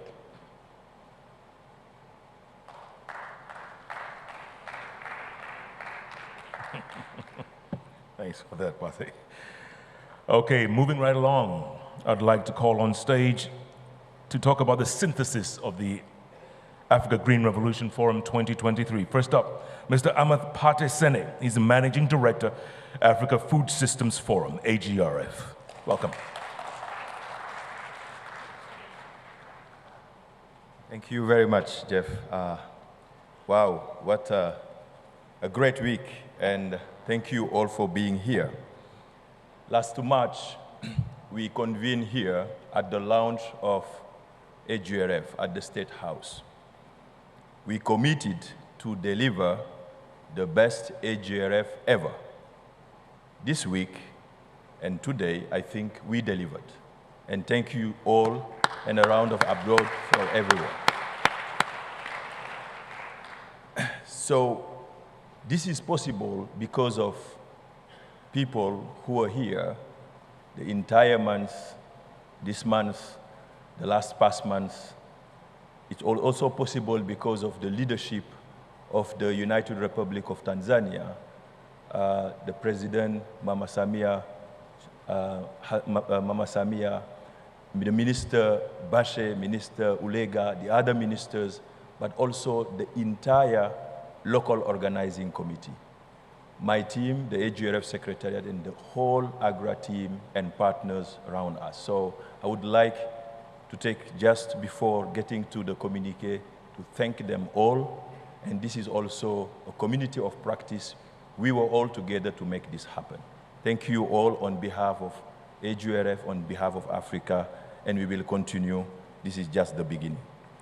So, just quickly to go to the main decision and commitment for the Africa Food System Forum 2023. In numbers, 5,400 delegates. This is the largest ever in terms of representation from 90 countries around the globe. They were all here this week. 5 head of state and government, and 6 former head of state, and 80 international agencies represented this entire week. 1,200 from the private sector delegation, as Vanessa said, they were all here. But more importantly, we were focusing on inclusion.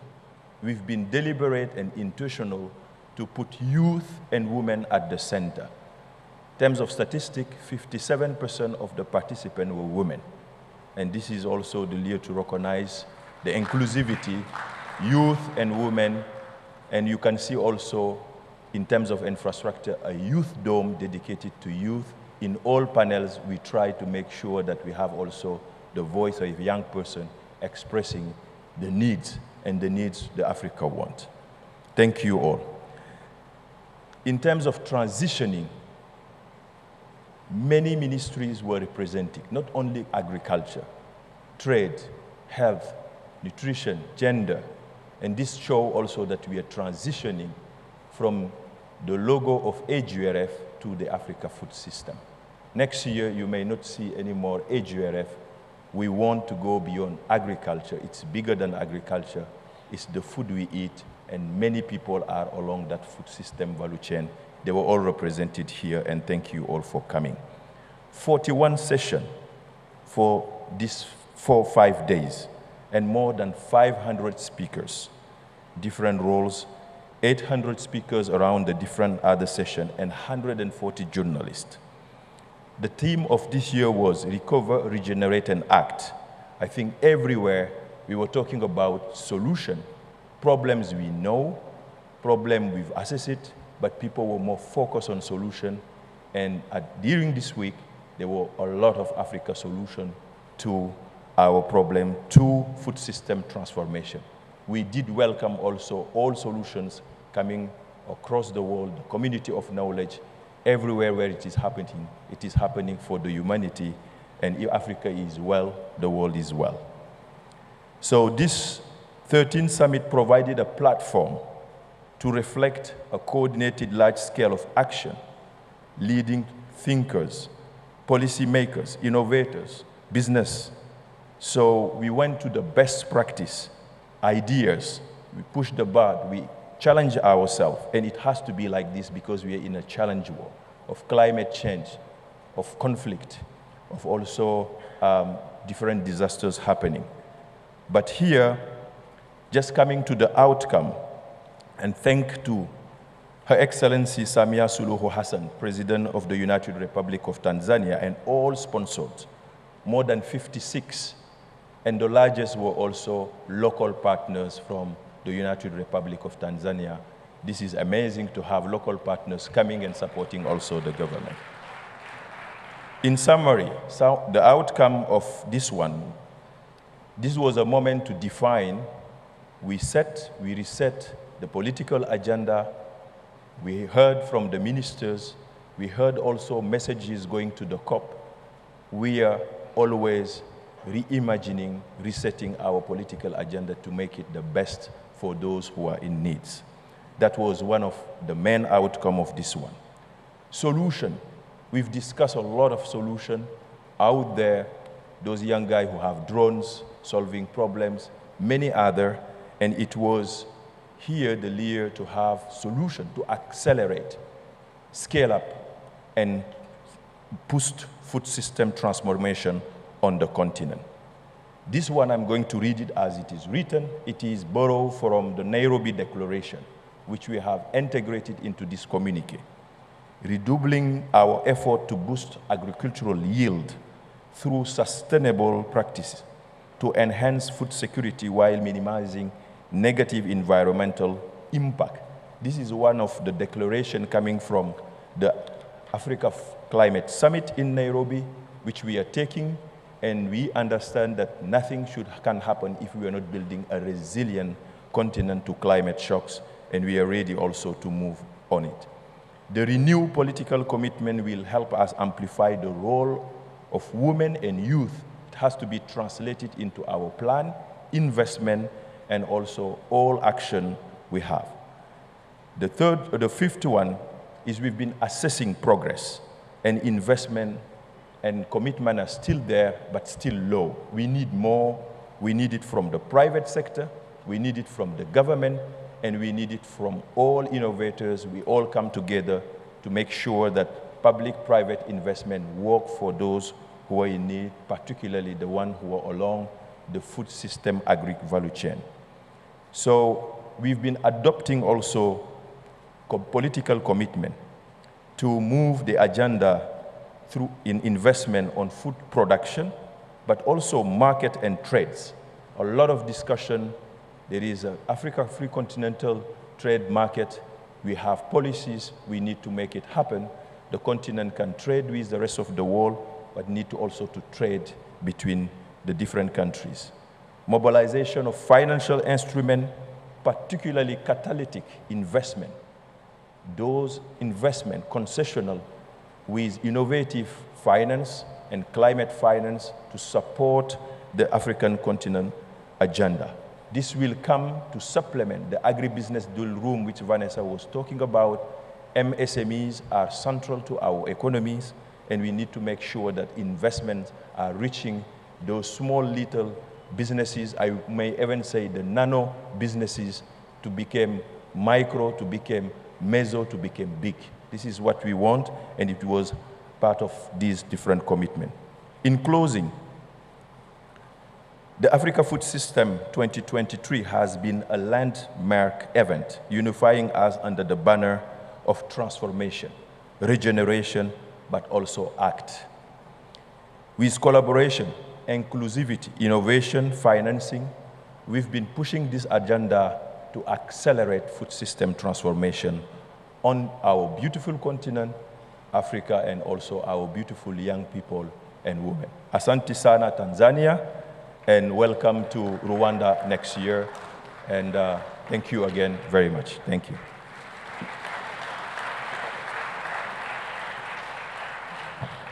Thank you, Pate, and congratulations for the great week. Now, there will be no AGRF without AGRA. So please help me welcome on stage the President of the Alliance for Green Revolution in Africa, Dr. Agnes Kalibata.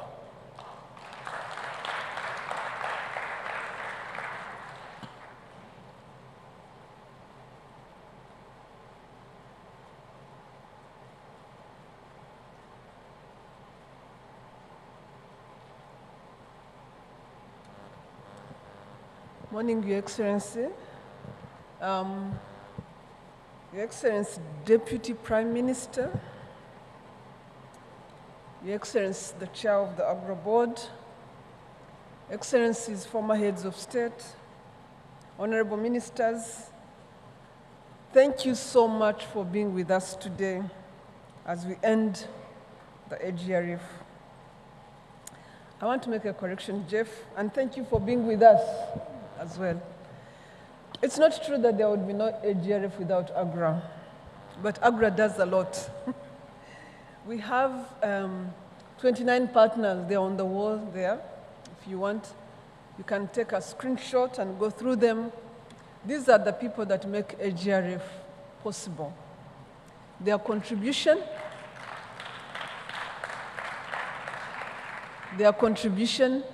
their commitment, and their vision for what we could do as a continent. This is the largest agricultural forum, not in Africa, globally. Do your search. If you find one that is bigger, please let me know, and we can bet this is the largest. So I wanted to appreciate what the AGRF partners do to make this forum possible. I also wanted to appreciate Minister Bashir and the government of Tanzania and what you've all been able to do. I particularly want to appreciate what Her Excellency has done from the time we launched the AGRF in Tanzania to today and yesterday. Her Excellency's involvement, commitment, and the tweets she sent out, and the the messages she recorded really did mobilize the type of energy we are seeing here today, and we are extremely grateful, Your Excellency, for your government's engagement and support.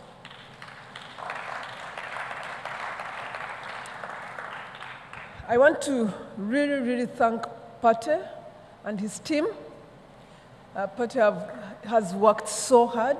I don't think he has slept in the last 3 months, but that's what it takes to have a fantastic AGRF. So I really wanted to appreciate you and your team and the effort you put behind this. I want to appreciate the larger AGRA team, as you've seen from Vanessa, and many others. It's not possible to run an AGRF with 4 people. Who is Pate's team? Pate's team is 4 people. So the team that is behind this is 4 people. So the only way he can get to do that is because he draws on the rest of us partners, but a whole lot on AGRA as the institution. So really, thank you all. Thank you, colleagues, for the work you've done. But I want to conclude on one thing, the declaration you just read, and the plan we have for the future. You just read a whole lot of rethink, reimagine, revision, whatever. When did you become political? I was expecting a few numbers. I was expecting something like what we had yesterday in the morning, 100 million from FDB, 300 million from World Bank. You know, so many people stepping forward and recognizing that this is going to happen when we put our best foot forward. But let's not give people a pass by having declarations that are about to rethink, reimagine. No, that's not going to take us there. What are you going to monitor? You've started a monitoring program. How are you going to monitor, reimagine, right? Re-envision. So I think that there's an opportunity as we continue going into this AGRF to really come here with strong commitments in terms of how we think about the world we want to achieve. Let me just give you an example. I was told that there are 25 businesses from this AGRF that are headed to Ethiopia. I have talked to the Minister of Ethiopia, and are going to look at investment opportunities in Ethiopia. I was reading through the news, and I saw $300 million, thank you, Minister Msafiri, going to Rwanda out of this engagement. I'm told you managed to actually crack a deal while you were here yesterday. $300 million of investment going to Rwanda. And so many other, and again, Minister, I think the biggest winner of all this is Minister Bashe, who came close to a quarter of the resources he was expecting in 1 hour. That's a lot. So really, an opportunity for you, Pate, to have a clear monitoring framework on how to hold all of us accountable for the things we come here to do, and a clear framework for the strategy you just laid out on year-round engagement around different thematic platforms, and we look forward to support you in that.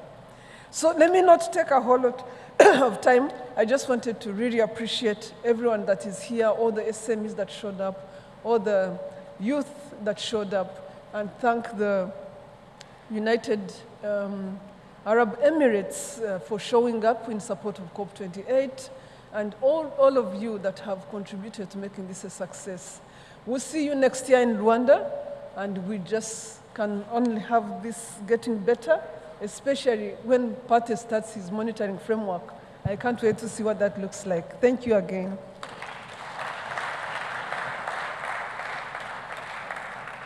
Thank you, Madam President. Give her another round of applause, ladies and gentlemen. Yeah. As we continue our calls to action, I'd like to call upon Ms. Fernanda Lopez Larson, Executive Vice President for Africa and Asia at IARA. If she's here.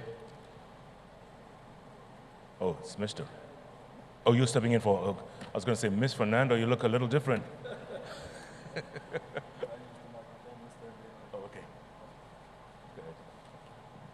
So apologies from my colleague Fernanda. She's back in Singapore. So, Your Excellencies, friends and partners, have you had a good and productive week?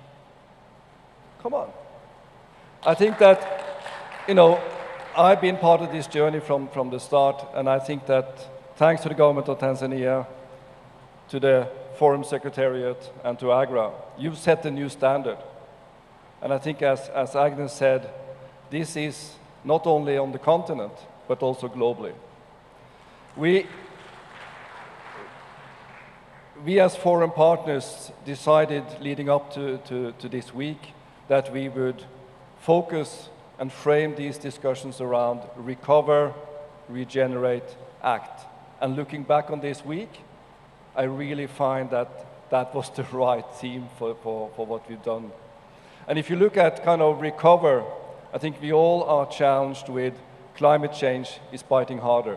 How do we respond to it? How do we mobilize around it? We've also seen that conflict is increasing all over the world, but I think especially last year with the war in Ukraine, how that impacted the price of fertilizer for smallholder farmers, or how grain exports from the Baltic Sea is impacting us. But that also means that how do you actually reduce your import dependency? How do you actually take out your own opportunities on the continent? We've also seen how COVID and also increased cost has also impacted us. And actually, as the North is actually struggling to try to get its inflation under control, the effect of that is actually increased interest rates and challenges on foreign exchange and financing on the continent. So I think, how do we recover, how do we mobilize together, and how do we address these challenges? At the same time, we said regenerate. And I think for me personally, what was really rewarding this week is that we put soil and soil health on the agenda. I think we all need to think about, there's about 20 centimeters of topsoil that holds life on Earth. That's where you find the biggest biodiversity. This is where we need to hold carbon. This is the water quality. And this is also how you ensure good productivity. So I would like also to say that we focus on regenerating in all these aspects, but let's mobilize around soil health, because it's been degraded. It's a bit like if you don't put money in the bank, you don't have anything to withdraw. And we need to invest in that soil, because otherwise, if you continue depleting it, it will not carry the ambitions that you all shared this week. I think on ACT, so I think we've heard a lot of action and mobilization and commitments this week. What I hope is that between now and as we meet a year from now in Kigali, is that we also focus on what I would call the problem solving. The action, how to turn kind of those strategies, ambitions into action. And we all know that, it's somehow down to the nuts and bolts in the end.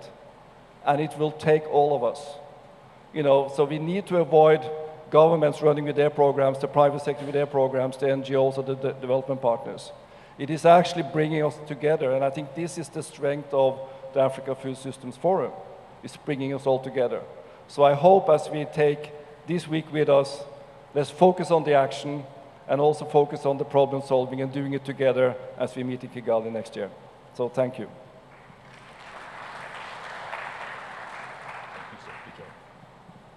Thank you very much on behalf of Yara.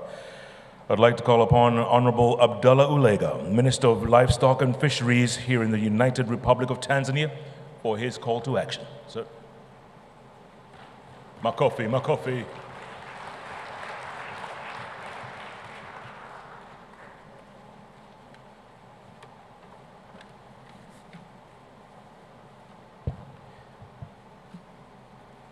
Good afternoon, everyone. Your Excellency, Dr. Doto Biteko, Deputy Prime Minister of the United Republic of Tanzania, former heads of states who are present here, honorable ministers, ambassadors, development partners, heads of government and non-government organizations, private sectors, members of the press, distinguished guests, ladies and gentlemen. Jamhuri ya Muungano wa Tanzania, asante sana. It is my pleasure and honor to have been given this opportunity to deliver the keynote on this important session known as Call to Action. First and foremost, allow me to extend my sincere appreciation to Her Excellency President Dr. Samia Suluhu Hassan. Under the leadership, Tanzania has managed to host this fruitful event, which brought together over 5,000 delegates, including heads of states, leaders, youth, and innovators across the globe in discussing on policy breakthroughs. Also, I would like to extend my heartfelt thanks to other heads of states, leaders, and delegates who came from different countries to attend this important event. Furthermore, the entire organizing committees and AGRA for tireless and dedicated involvements in making this event successful. As the name of the session suggests, Call to Action, we are supposed to reflect the discussions we had over these few days that we have been given. We've been here and conveyed them to actionable strategies that will assist us to move the agenda of transformation of food systems in Africa and across the globe. As we are aware, the theme of AGRF this year is Recover, Regenerate, Act, Africa's solution to food systems transformation. The word recover means Africa and the rest of the world is recovering from COVID, climate change, and Ukraine crisis. The word regenerate reflects the sustainable and inclusive regeneration through adaptive practices, technologies, sustainable natural and resources management, including biodiversity. The word act means actionable strategies with the right financing mechanisms, implement and concrete actions to transform food system in Africa. As we reflect the discussions we had over the past 3 days, it come out vividly that for agriculture and food systems to be positively transformed, youth and women should be at the center. In doing so, we will create more jobs and employment opportunities for our young generations, thus building a better tomorrow. By leveraging financial resources, technological innovations, tailor-made trainings, and support can foster a new generation of agripreneurs. Additionally, breaking down gender barriers will lead to a more inclusive and equitable food systems. As we know, climate change poses a significant challenge to food systems worldwide. It is essential to integrate climate-smart practices into agricultural sectors. We should consider leveraging climate adaptation strategies to enhance resilience, reduce greenhouse gas emissions, and promote sustainability. For Africa to be able to feed itself and the world, we must promote investment in value additions of our agricultural produces in order to prevent post-harvest losses, manage food loss and waste, and promote food security in the region. I would like to echo what has been said by Her Excellency President Dr. Samia Suluhu Hassan during the official launching of Africa's Food System Forum held on March 2023 in Dar es Salaam, that our food system challenge will only get worse unless we work together to drive meaningful change. The difference between the Africa we seek to see and the Africa we shall become by 2060 is only dependent on the decisions as we leaders make the supporting infrastructures, investment, and policies in transforming food systems. It is now time to walk our talk. We should commit ourselves to implement what we have agreed to catalyze desired change Africa food systems transformation. It is important that we deepen our efforts to scale up our homegrown solutions and partnerships. Let us all join our hands to make this happen. Asanteni sana.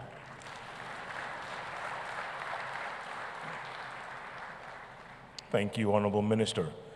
Now, as Amath Pattesena was saying earlier on, it's been a great week, an exciting week, a fruitful week, a fantastic week. But none of it would have been possible without each and every one of you here. I want you to take attention and look at the screen in front of you and take a look at the week in perspective.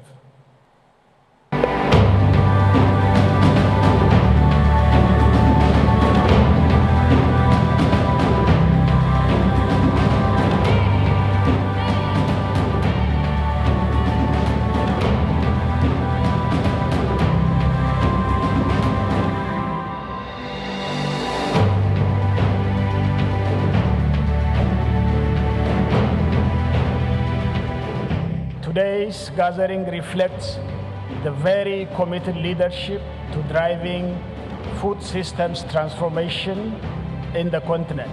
Kupunguza umaskini kwa wakulima wadogo, kuboresha lishe, kukabiliana na athari za mabadiliko ya tabia nchi kwa maana ya climate change adaptation na kuwezesha wanawake katika ujasiriamali. We lose between 30 and 35, maybe sometimes even 40% of what we produce because of poor storage, lack of transport, lack of infrastructure for drying, and many other things. When we are designing solutions, we need to be listening to our farmers, we need to be listening to our youth, we need to be listening to everyone to make sure that the financial solutions that are being made are really going to be solving the problems that our people are facing. Sisi shamba letu tulifanya ni bahari inayotuzunguka. Kwa hiyo tukaweka nguvu katika swala zima la uvuvi, ukulima wa mwani na ufugaji wa mazao ya majini. Africa is awakening to the realization that we possess not only the resources, but the resilience, the innovation, and indomitable willpower to overcome our challenges. Africa, in the next few years, the population will be 2 billion, the world will be 50 billion. We have seen your commitment, We have seen your passion to the transformation of agriculture, demanding reforms on the world and the international financial infrastructure to get equity on financing the transformation in Africa.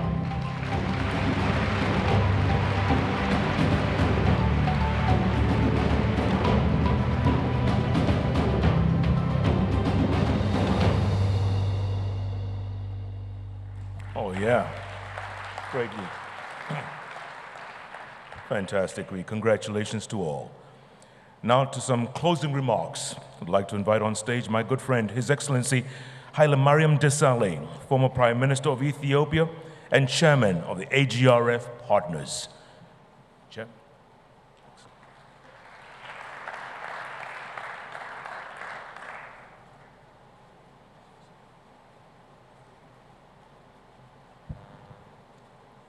Thank you very much, Jeff.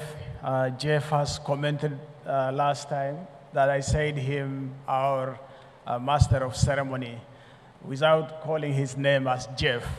Today I will say our master of ceremony, Jeff. Thank you so much. Your Excellency, Deputy Prime Minister Doto, and our guest of honor for the closing ceremony.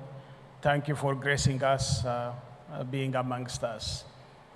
All other protocols duly observed, because I know most of you are very much tired of many speeches.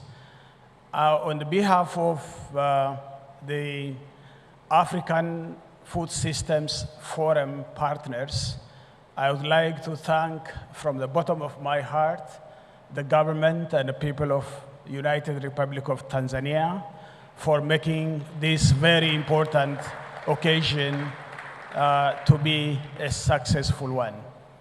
I say this simply because the president has tried to mobilize the entire government machinery in the United Republic of Tanzania to make this forum to be a success. The vice president, the prime minister, deputy prime minister, all ministers were involved in this process.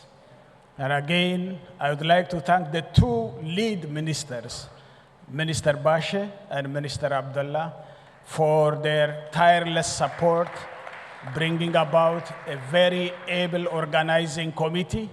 And this organizing committee was behind all this success you are seeing today. So my job is not to speak about substantive issue that has been dealt for the last 5 days, and we are, I think, fed up with it. Let me say fed up in a quotation to repeat what Idi Amin has said when he visited Her Majesty, the Queen of the United Kingdom. I'm not saying you are fed up, but you are fed with all the knowledges, skills, and the necessary wisdom from this forum. And thank you very much for your patience in so doing. So now I want to thank all the African Food Systems Forum partners, all of them listed there. They are the ones at the background who supported this process to be a success. And thank you very much, all the forum members amongst us in this forum. Let us put from now onwards the name of the forum right. Some people now still continue on naming AGRF. So from 2023 onwards, the name has been changed. Its name is African Food Systems Forum. And I think today in our morning meeting in the partners group, we decided that from today onwards, the name is African Food Systems Forum, and in short, AFS Forum. Would you repeat with me, following me? ASF Forum. So from now onwards, it's ASF Forum. It's no more AGRF. Thank you so much. I think Rwanda will take it seriously, right? That our forum's name is AFSF Forum. Having said this, thank you very much. And I was talking this morning to one of the lead organizers of this forum. Then I said, I think by now you are very much tired and your adrenaline level has gone down and you are going to rest very soon. And he replied, you know, we are recovering and we'll soon be regenerating. And then very soon again, we'll go to act on our routines. So he used the motto, we are recovering, we are going to regenerate, and then act very soon on our routines. And again, I would like to thank Fatih and his team who has been laboring for this to be a success, and all consultants who are working with us here for the entire energy and enthusiasm that they have put in this forum. So this is my job. I wish you a safe trip back home, and asante sana.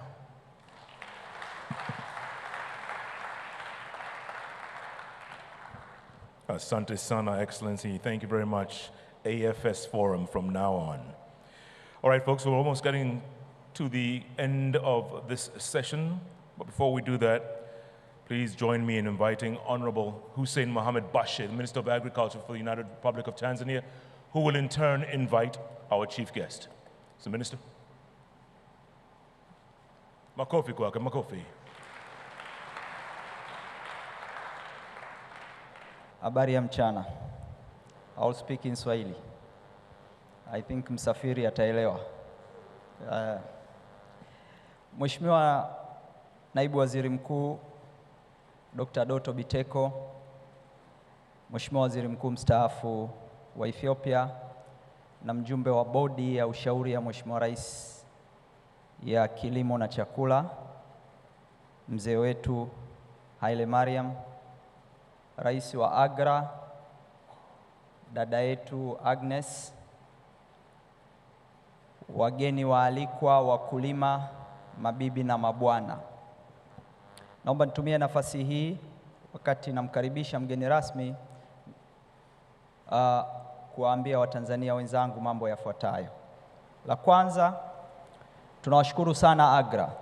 Wamekuwa partner na washirika wa karibu sana wa kufanya mabadiliko katika sekta yetu ya kilimo.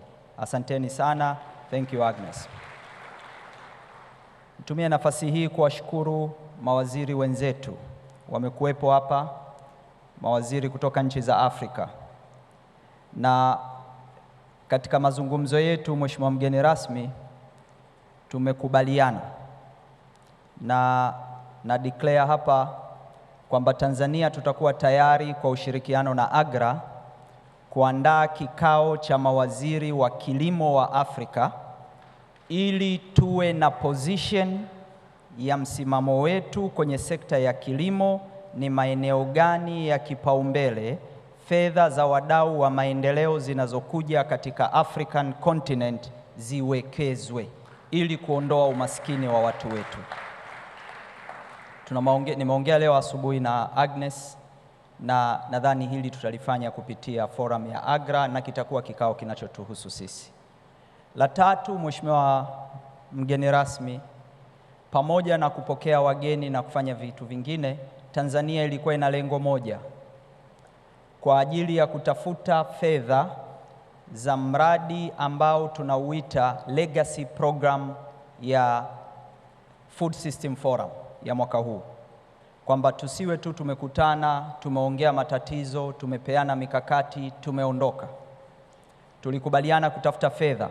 Nitumie nafasi hii kuwashukuru wote ambao walishiriki katika kutoa commitment za kutoa fedha.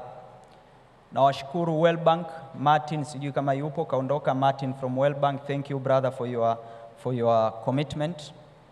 Na washukuru African Development Bank. World Bank wamecommit $300 million kwa ajili ya irrigation. Nawashukuru sana. Nawashukuru African Development Bank, wametupatia $100 million kwa ajili ya kuwekeza katika mradi wa BBT. Nawashukuru AGRA, wameweka $40 million. Lakini vile vile nitumie nafasi hii, Mheshimiwa mgeni rasmi, kuwashukuru Benki ya Kitanzania. Benki ya CRDB jana tumesign nao katika Green Fund walizonazo, na hivi karibuni walilaunch Green Bond. Wametoa katika zile fedha walizopata za Green Fund $50 million kwa ajili ya kusupport block farm na miradi ya umwagiliaji. Thank you Majid for the support na commitment, na tukuhakikishieni tu fedha yenu haitopotea. Lakini tumie nafasi hii vile vile kuwashukuru IFAD kwa commitment ya dola milioni 60 kwa ajili ya horticulture na project ya BBT. Lakini vile vile ni washukuru partners AGRA, Mackenzie, BMGF kwa ajili ya launch ya Agricultural Transformation Office, mradi wa miaka 3 na kutengeneza Agricultural Transformation Master Plan ya mpaka mwaka 2050 ili tuweze kuwa na alignment ya Vision 2050 na sekta ya kilimo ionekane footprint yake katika mpango wa maendeleo ya miaka 50, na zimetengwa fedha dola milioni 3 ili waone kwamba sisi hatuzitaki mifukoni mwetu. Tumesema mishahara ya wataalamu walipe wao, recruitment wasimamie, lakini sisi tuna makubaliano ya bottom line. Na washukuru sana, sijui kama Safia yuko hapa ndani na wenzake. Thank you very much for the commitment. Mtumie nafasi hii vile vile kuwashukuru partners tulioshirikiana nao wote. Pathe, thank you. Na washukuru ndugu yangu Viane, AGRA Representative Office, thank you. Namshukuru Vanessa, thank you for the support. Nashukuru timu yote ya DPs walioshiriki katika kutusaidia kutengeneza mwelekeo na direction ya nini to attain. Hatukutaka hii iwe ni conference ya kawaida, tulitaka conference ambayo Watanzania watatuuliza, mmekutana Dar es Salaam, mmepata nini? Nawashukuruni sana. Nawashukuru watumishi wa umma walioform kamati ya kufanya shughuli hizi. Nawashukuru Foreign Office, hatujapata malalamiko, hakuna mgeni aliyepata shida ya chakula, hakuna mgeni aliyepata shida ya malazi, hakuna trafiki. Mkuu wa mkoa wa Dar es Salaam nadhani baada ya kesho atapumzika. Tunawashukuruni sana for the organization na support. Thank you very much. Mheshimiwa mgeni rasmi, tumewaalika wakuu wa mikoa na wakuu wa wilaya. Mimi sina shamba Dodoma, Ulega hana ng'ombe Dodoma, hana samaki Dodoma, hana nini. Wote na wakulima wako wilayani, wako kwa wakuu wa mikoa na wakuu wa wilaya. Tumewashirikisha katika hii program waone vision na mwelekeo wa Mheshimiwa Rais tunakotaka kwenda. Namshukuru sana Mheshimiwa Rais sana for the political will na support. Na ofisi binafsi ya Rais imesimamia jambo hili. Blandina, thank you. Kuanzia mobilization ya resources mwezi wa 3 wakati tuna launch, ofisi ya Rais imekuwa karibu kufuatilia na kupata ripoti ya shughuli zote zinazoendelea. Tunaishukuru sana for the support na commitment, na imekuwa sehemu ya agriculture na extension ya shughuli za kilimo. Tunawashukuruni sana for the support na commitment. Na washukuru vijana wa Tanzania ambao wamekuwa ni participant wakubwa katika shughuli hii. Mheshimiwa mgeni rasmi, wamekuwa sehemu, wameshiriki, wameuliza maswali, wana shughuli za kilimo. Na nitumie nafasi hii kumtangaza yule binti aliyeingia kwenye goal getters wa Kitanzania mmoja. She was only candidate. Pamoja na kuwa hajapata prize, kwa niaba ya Wizara ya Kilimo tutamshika mkono kumtafutia funding kuscale out mradi wake ili aweze kwenda mbele kule anakotaka. Message yetu clear, mimi na wenzangu wa kilimo na mifugo, tunaiambia dunia jambo moja. Dunia itakuwa na watu bilioni 9. Asilimia 65 ya resources za dunia ziko Afrika ambazo hazijatumika. Afrika ina umri wa miaka 20 wastani kwa vijana. Is the youngest continent. Vijana wa Afrika wako tayari. Kitu kimoja tu ambacho tunataka dunia ijadili ni namna gani mitaji rahisi inapatikana na equity kwenye distribution ya development funds zinazolekwa duniani. Afrika haihitaji kusaidiwa. Afrika inahitaji kupewa haki yake kwenye keki ya dunia ili tuweze kutumia resources pamoja na kuleta maendeleo ya nchi yetu. Muda mwingi kumekuwa na lugha, how can we help smallholder farmers? How can we help smallholder farmers? Smallholder farmers in Africa, they don't want a help. They want to get their right share of the global resources. That's what they want. Na hilo ndilo ambalo tuna pitch sisi wote viongozi tunaowasaidia. Mheshimiwa mgeni rasmi, karibu sana uweze kutufungia mkutano wetu. Asante sana kwa kutenga muda kwa kuja kuongea na sisi. Karibu, na niwaambieni tu, naye ni mkulima na mfugaji vile vile. Karibu.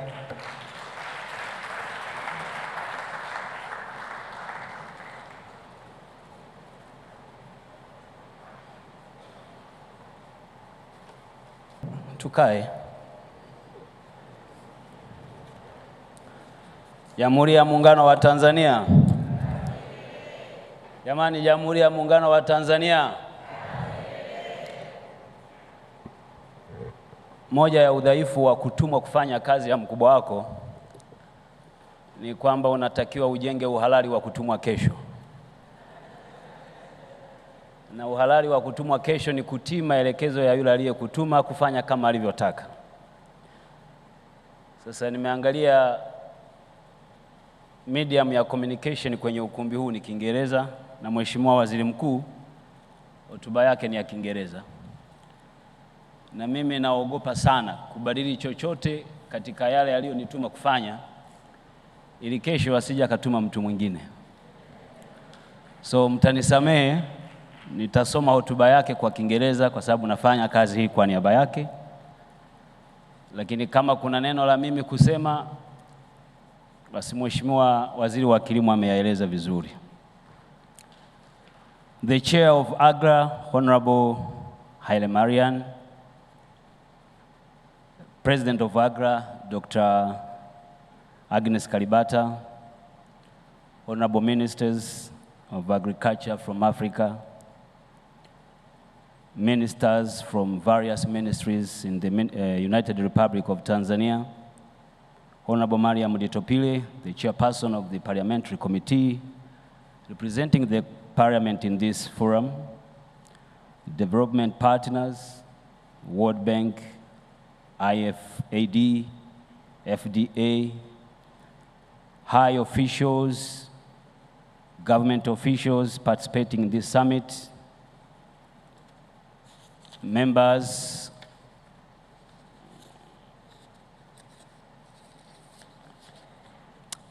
from various national and regional international organizations participating, organizers of the summit, media houses, invited guests, ladies and gentlemen, good afternoon. First of all, allow me to thank God for giving us this opportunity to participate in this summit 2023 held here in Dar es Salaam.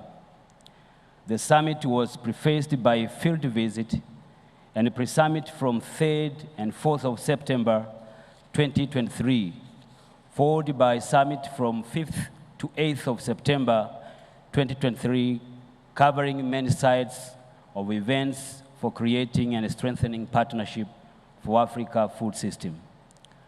I sincerely take this golden opportunity to extend my appreciation to the AGFR Secretariat, local organizers, our host, the Julius Nyerere International Conference Center, and all those who support the summit in one way or another to make this summit successful.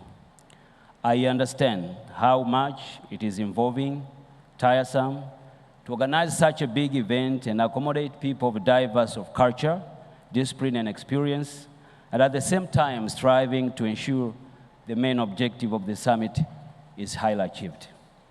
Ladies and gentlemen, allow me again to extend my gratitude to the sponsors of the summit, presenters, moderators, regional and international organizers, and individuals who participated in this summit, either physically or visually, farmers who are represented, the youth, women representatives, and media houses, those who have participated in this meeting. I really thank you on behalf of the government for your active participation. I again understand The summit deliberated several issues of interest to further the agenda of agriculture, transformation of food system in Africa. The summit has been defining moment in highlighting, unlocking the political, policy, and financial commitments and innovation for the continent has made the continuous work toward achieving the productive and nutritious, inclusive, resilient, and sustainable food system in Africa. The summit has explored the pathway and action needed to accelerate the process and steer the continent toward food system transformation under the theme, Recover, Regenerate, Act, Africa Solution to Food System Transformation. The summit has provided a platform to reflect on the coordination, large-scale action by the continent, leading thinkers, policymakers, innovators to explore the latest breakthrough, the best practice in agriculture and food system transformation. Ladies and gentlemen, the summit has called for bold thought leadership to accelerate the action toward translating food system pathway and commitment into actionable strategies and investment, targeting the youth and the women to optimally utilize the available resources. In this view, the summit deliberations, I call the African government to align their policies and legal framework to enhance sustainable food system transformation. With these few remarks, I wish you a safe journey to various destinations and look forward to meeting you at the next, I'm told the name has changed now. It's no more AGRF Summit. I cannot really remember. I can check right from there. Because, yeah, that name, which is coming next time.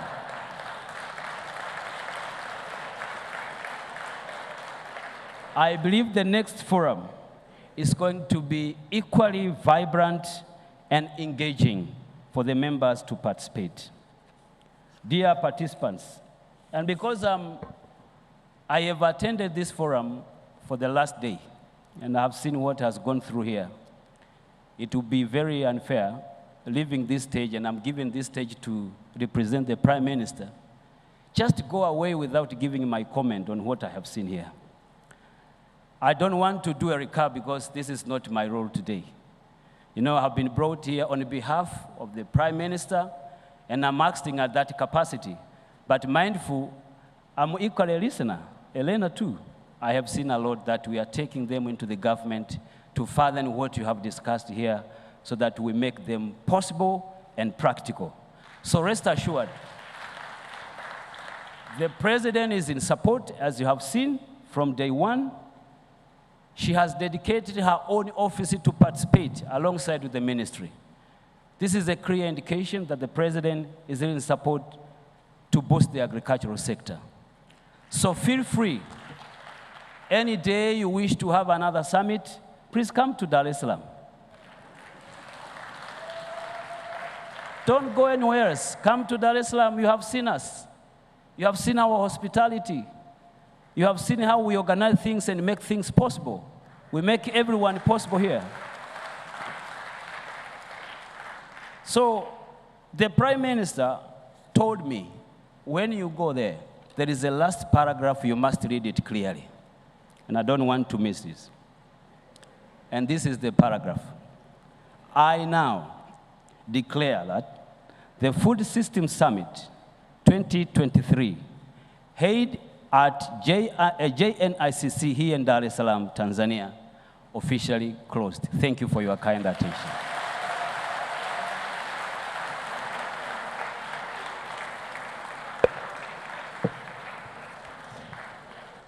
Thank you very much. Another round of applause for the Deputy Prime Minister. Yeah.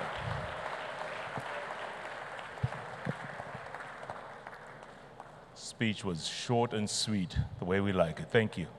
Asante sana.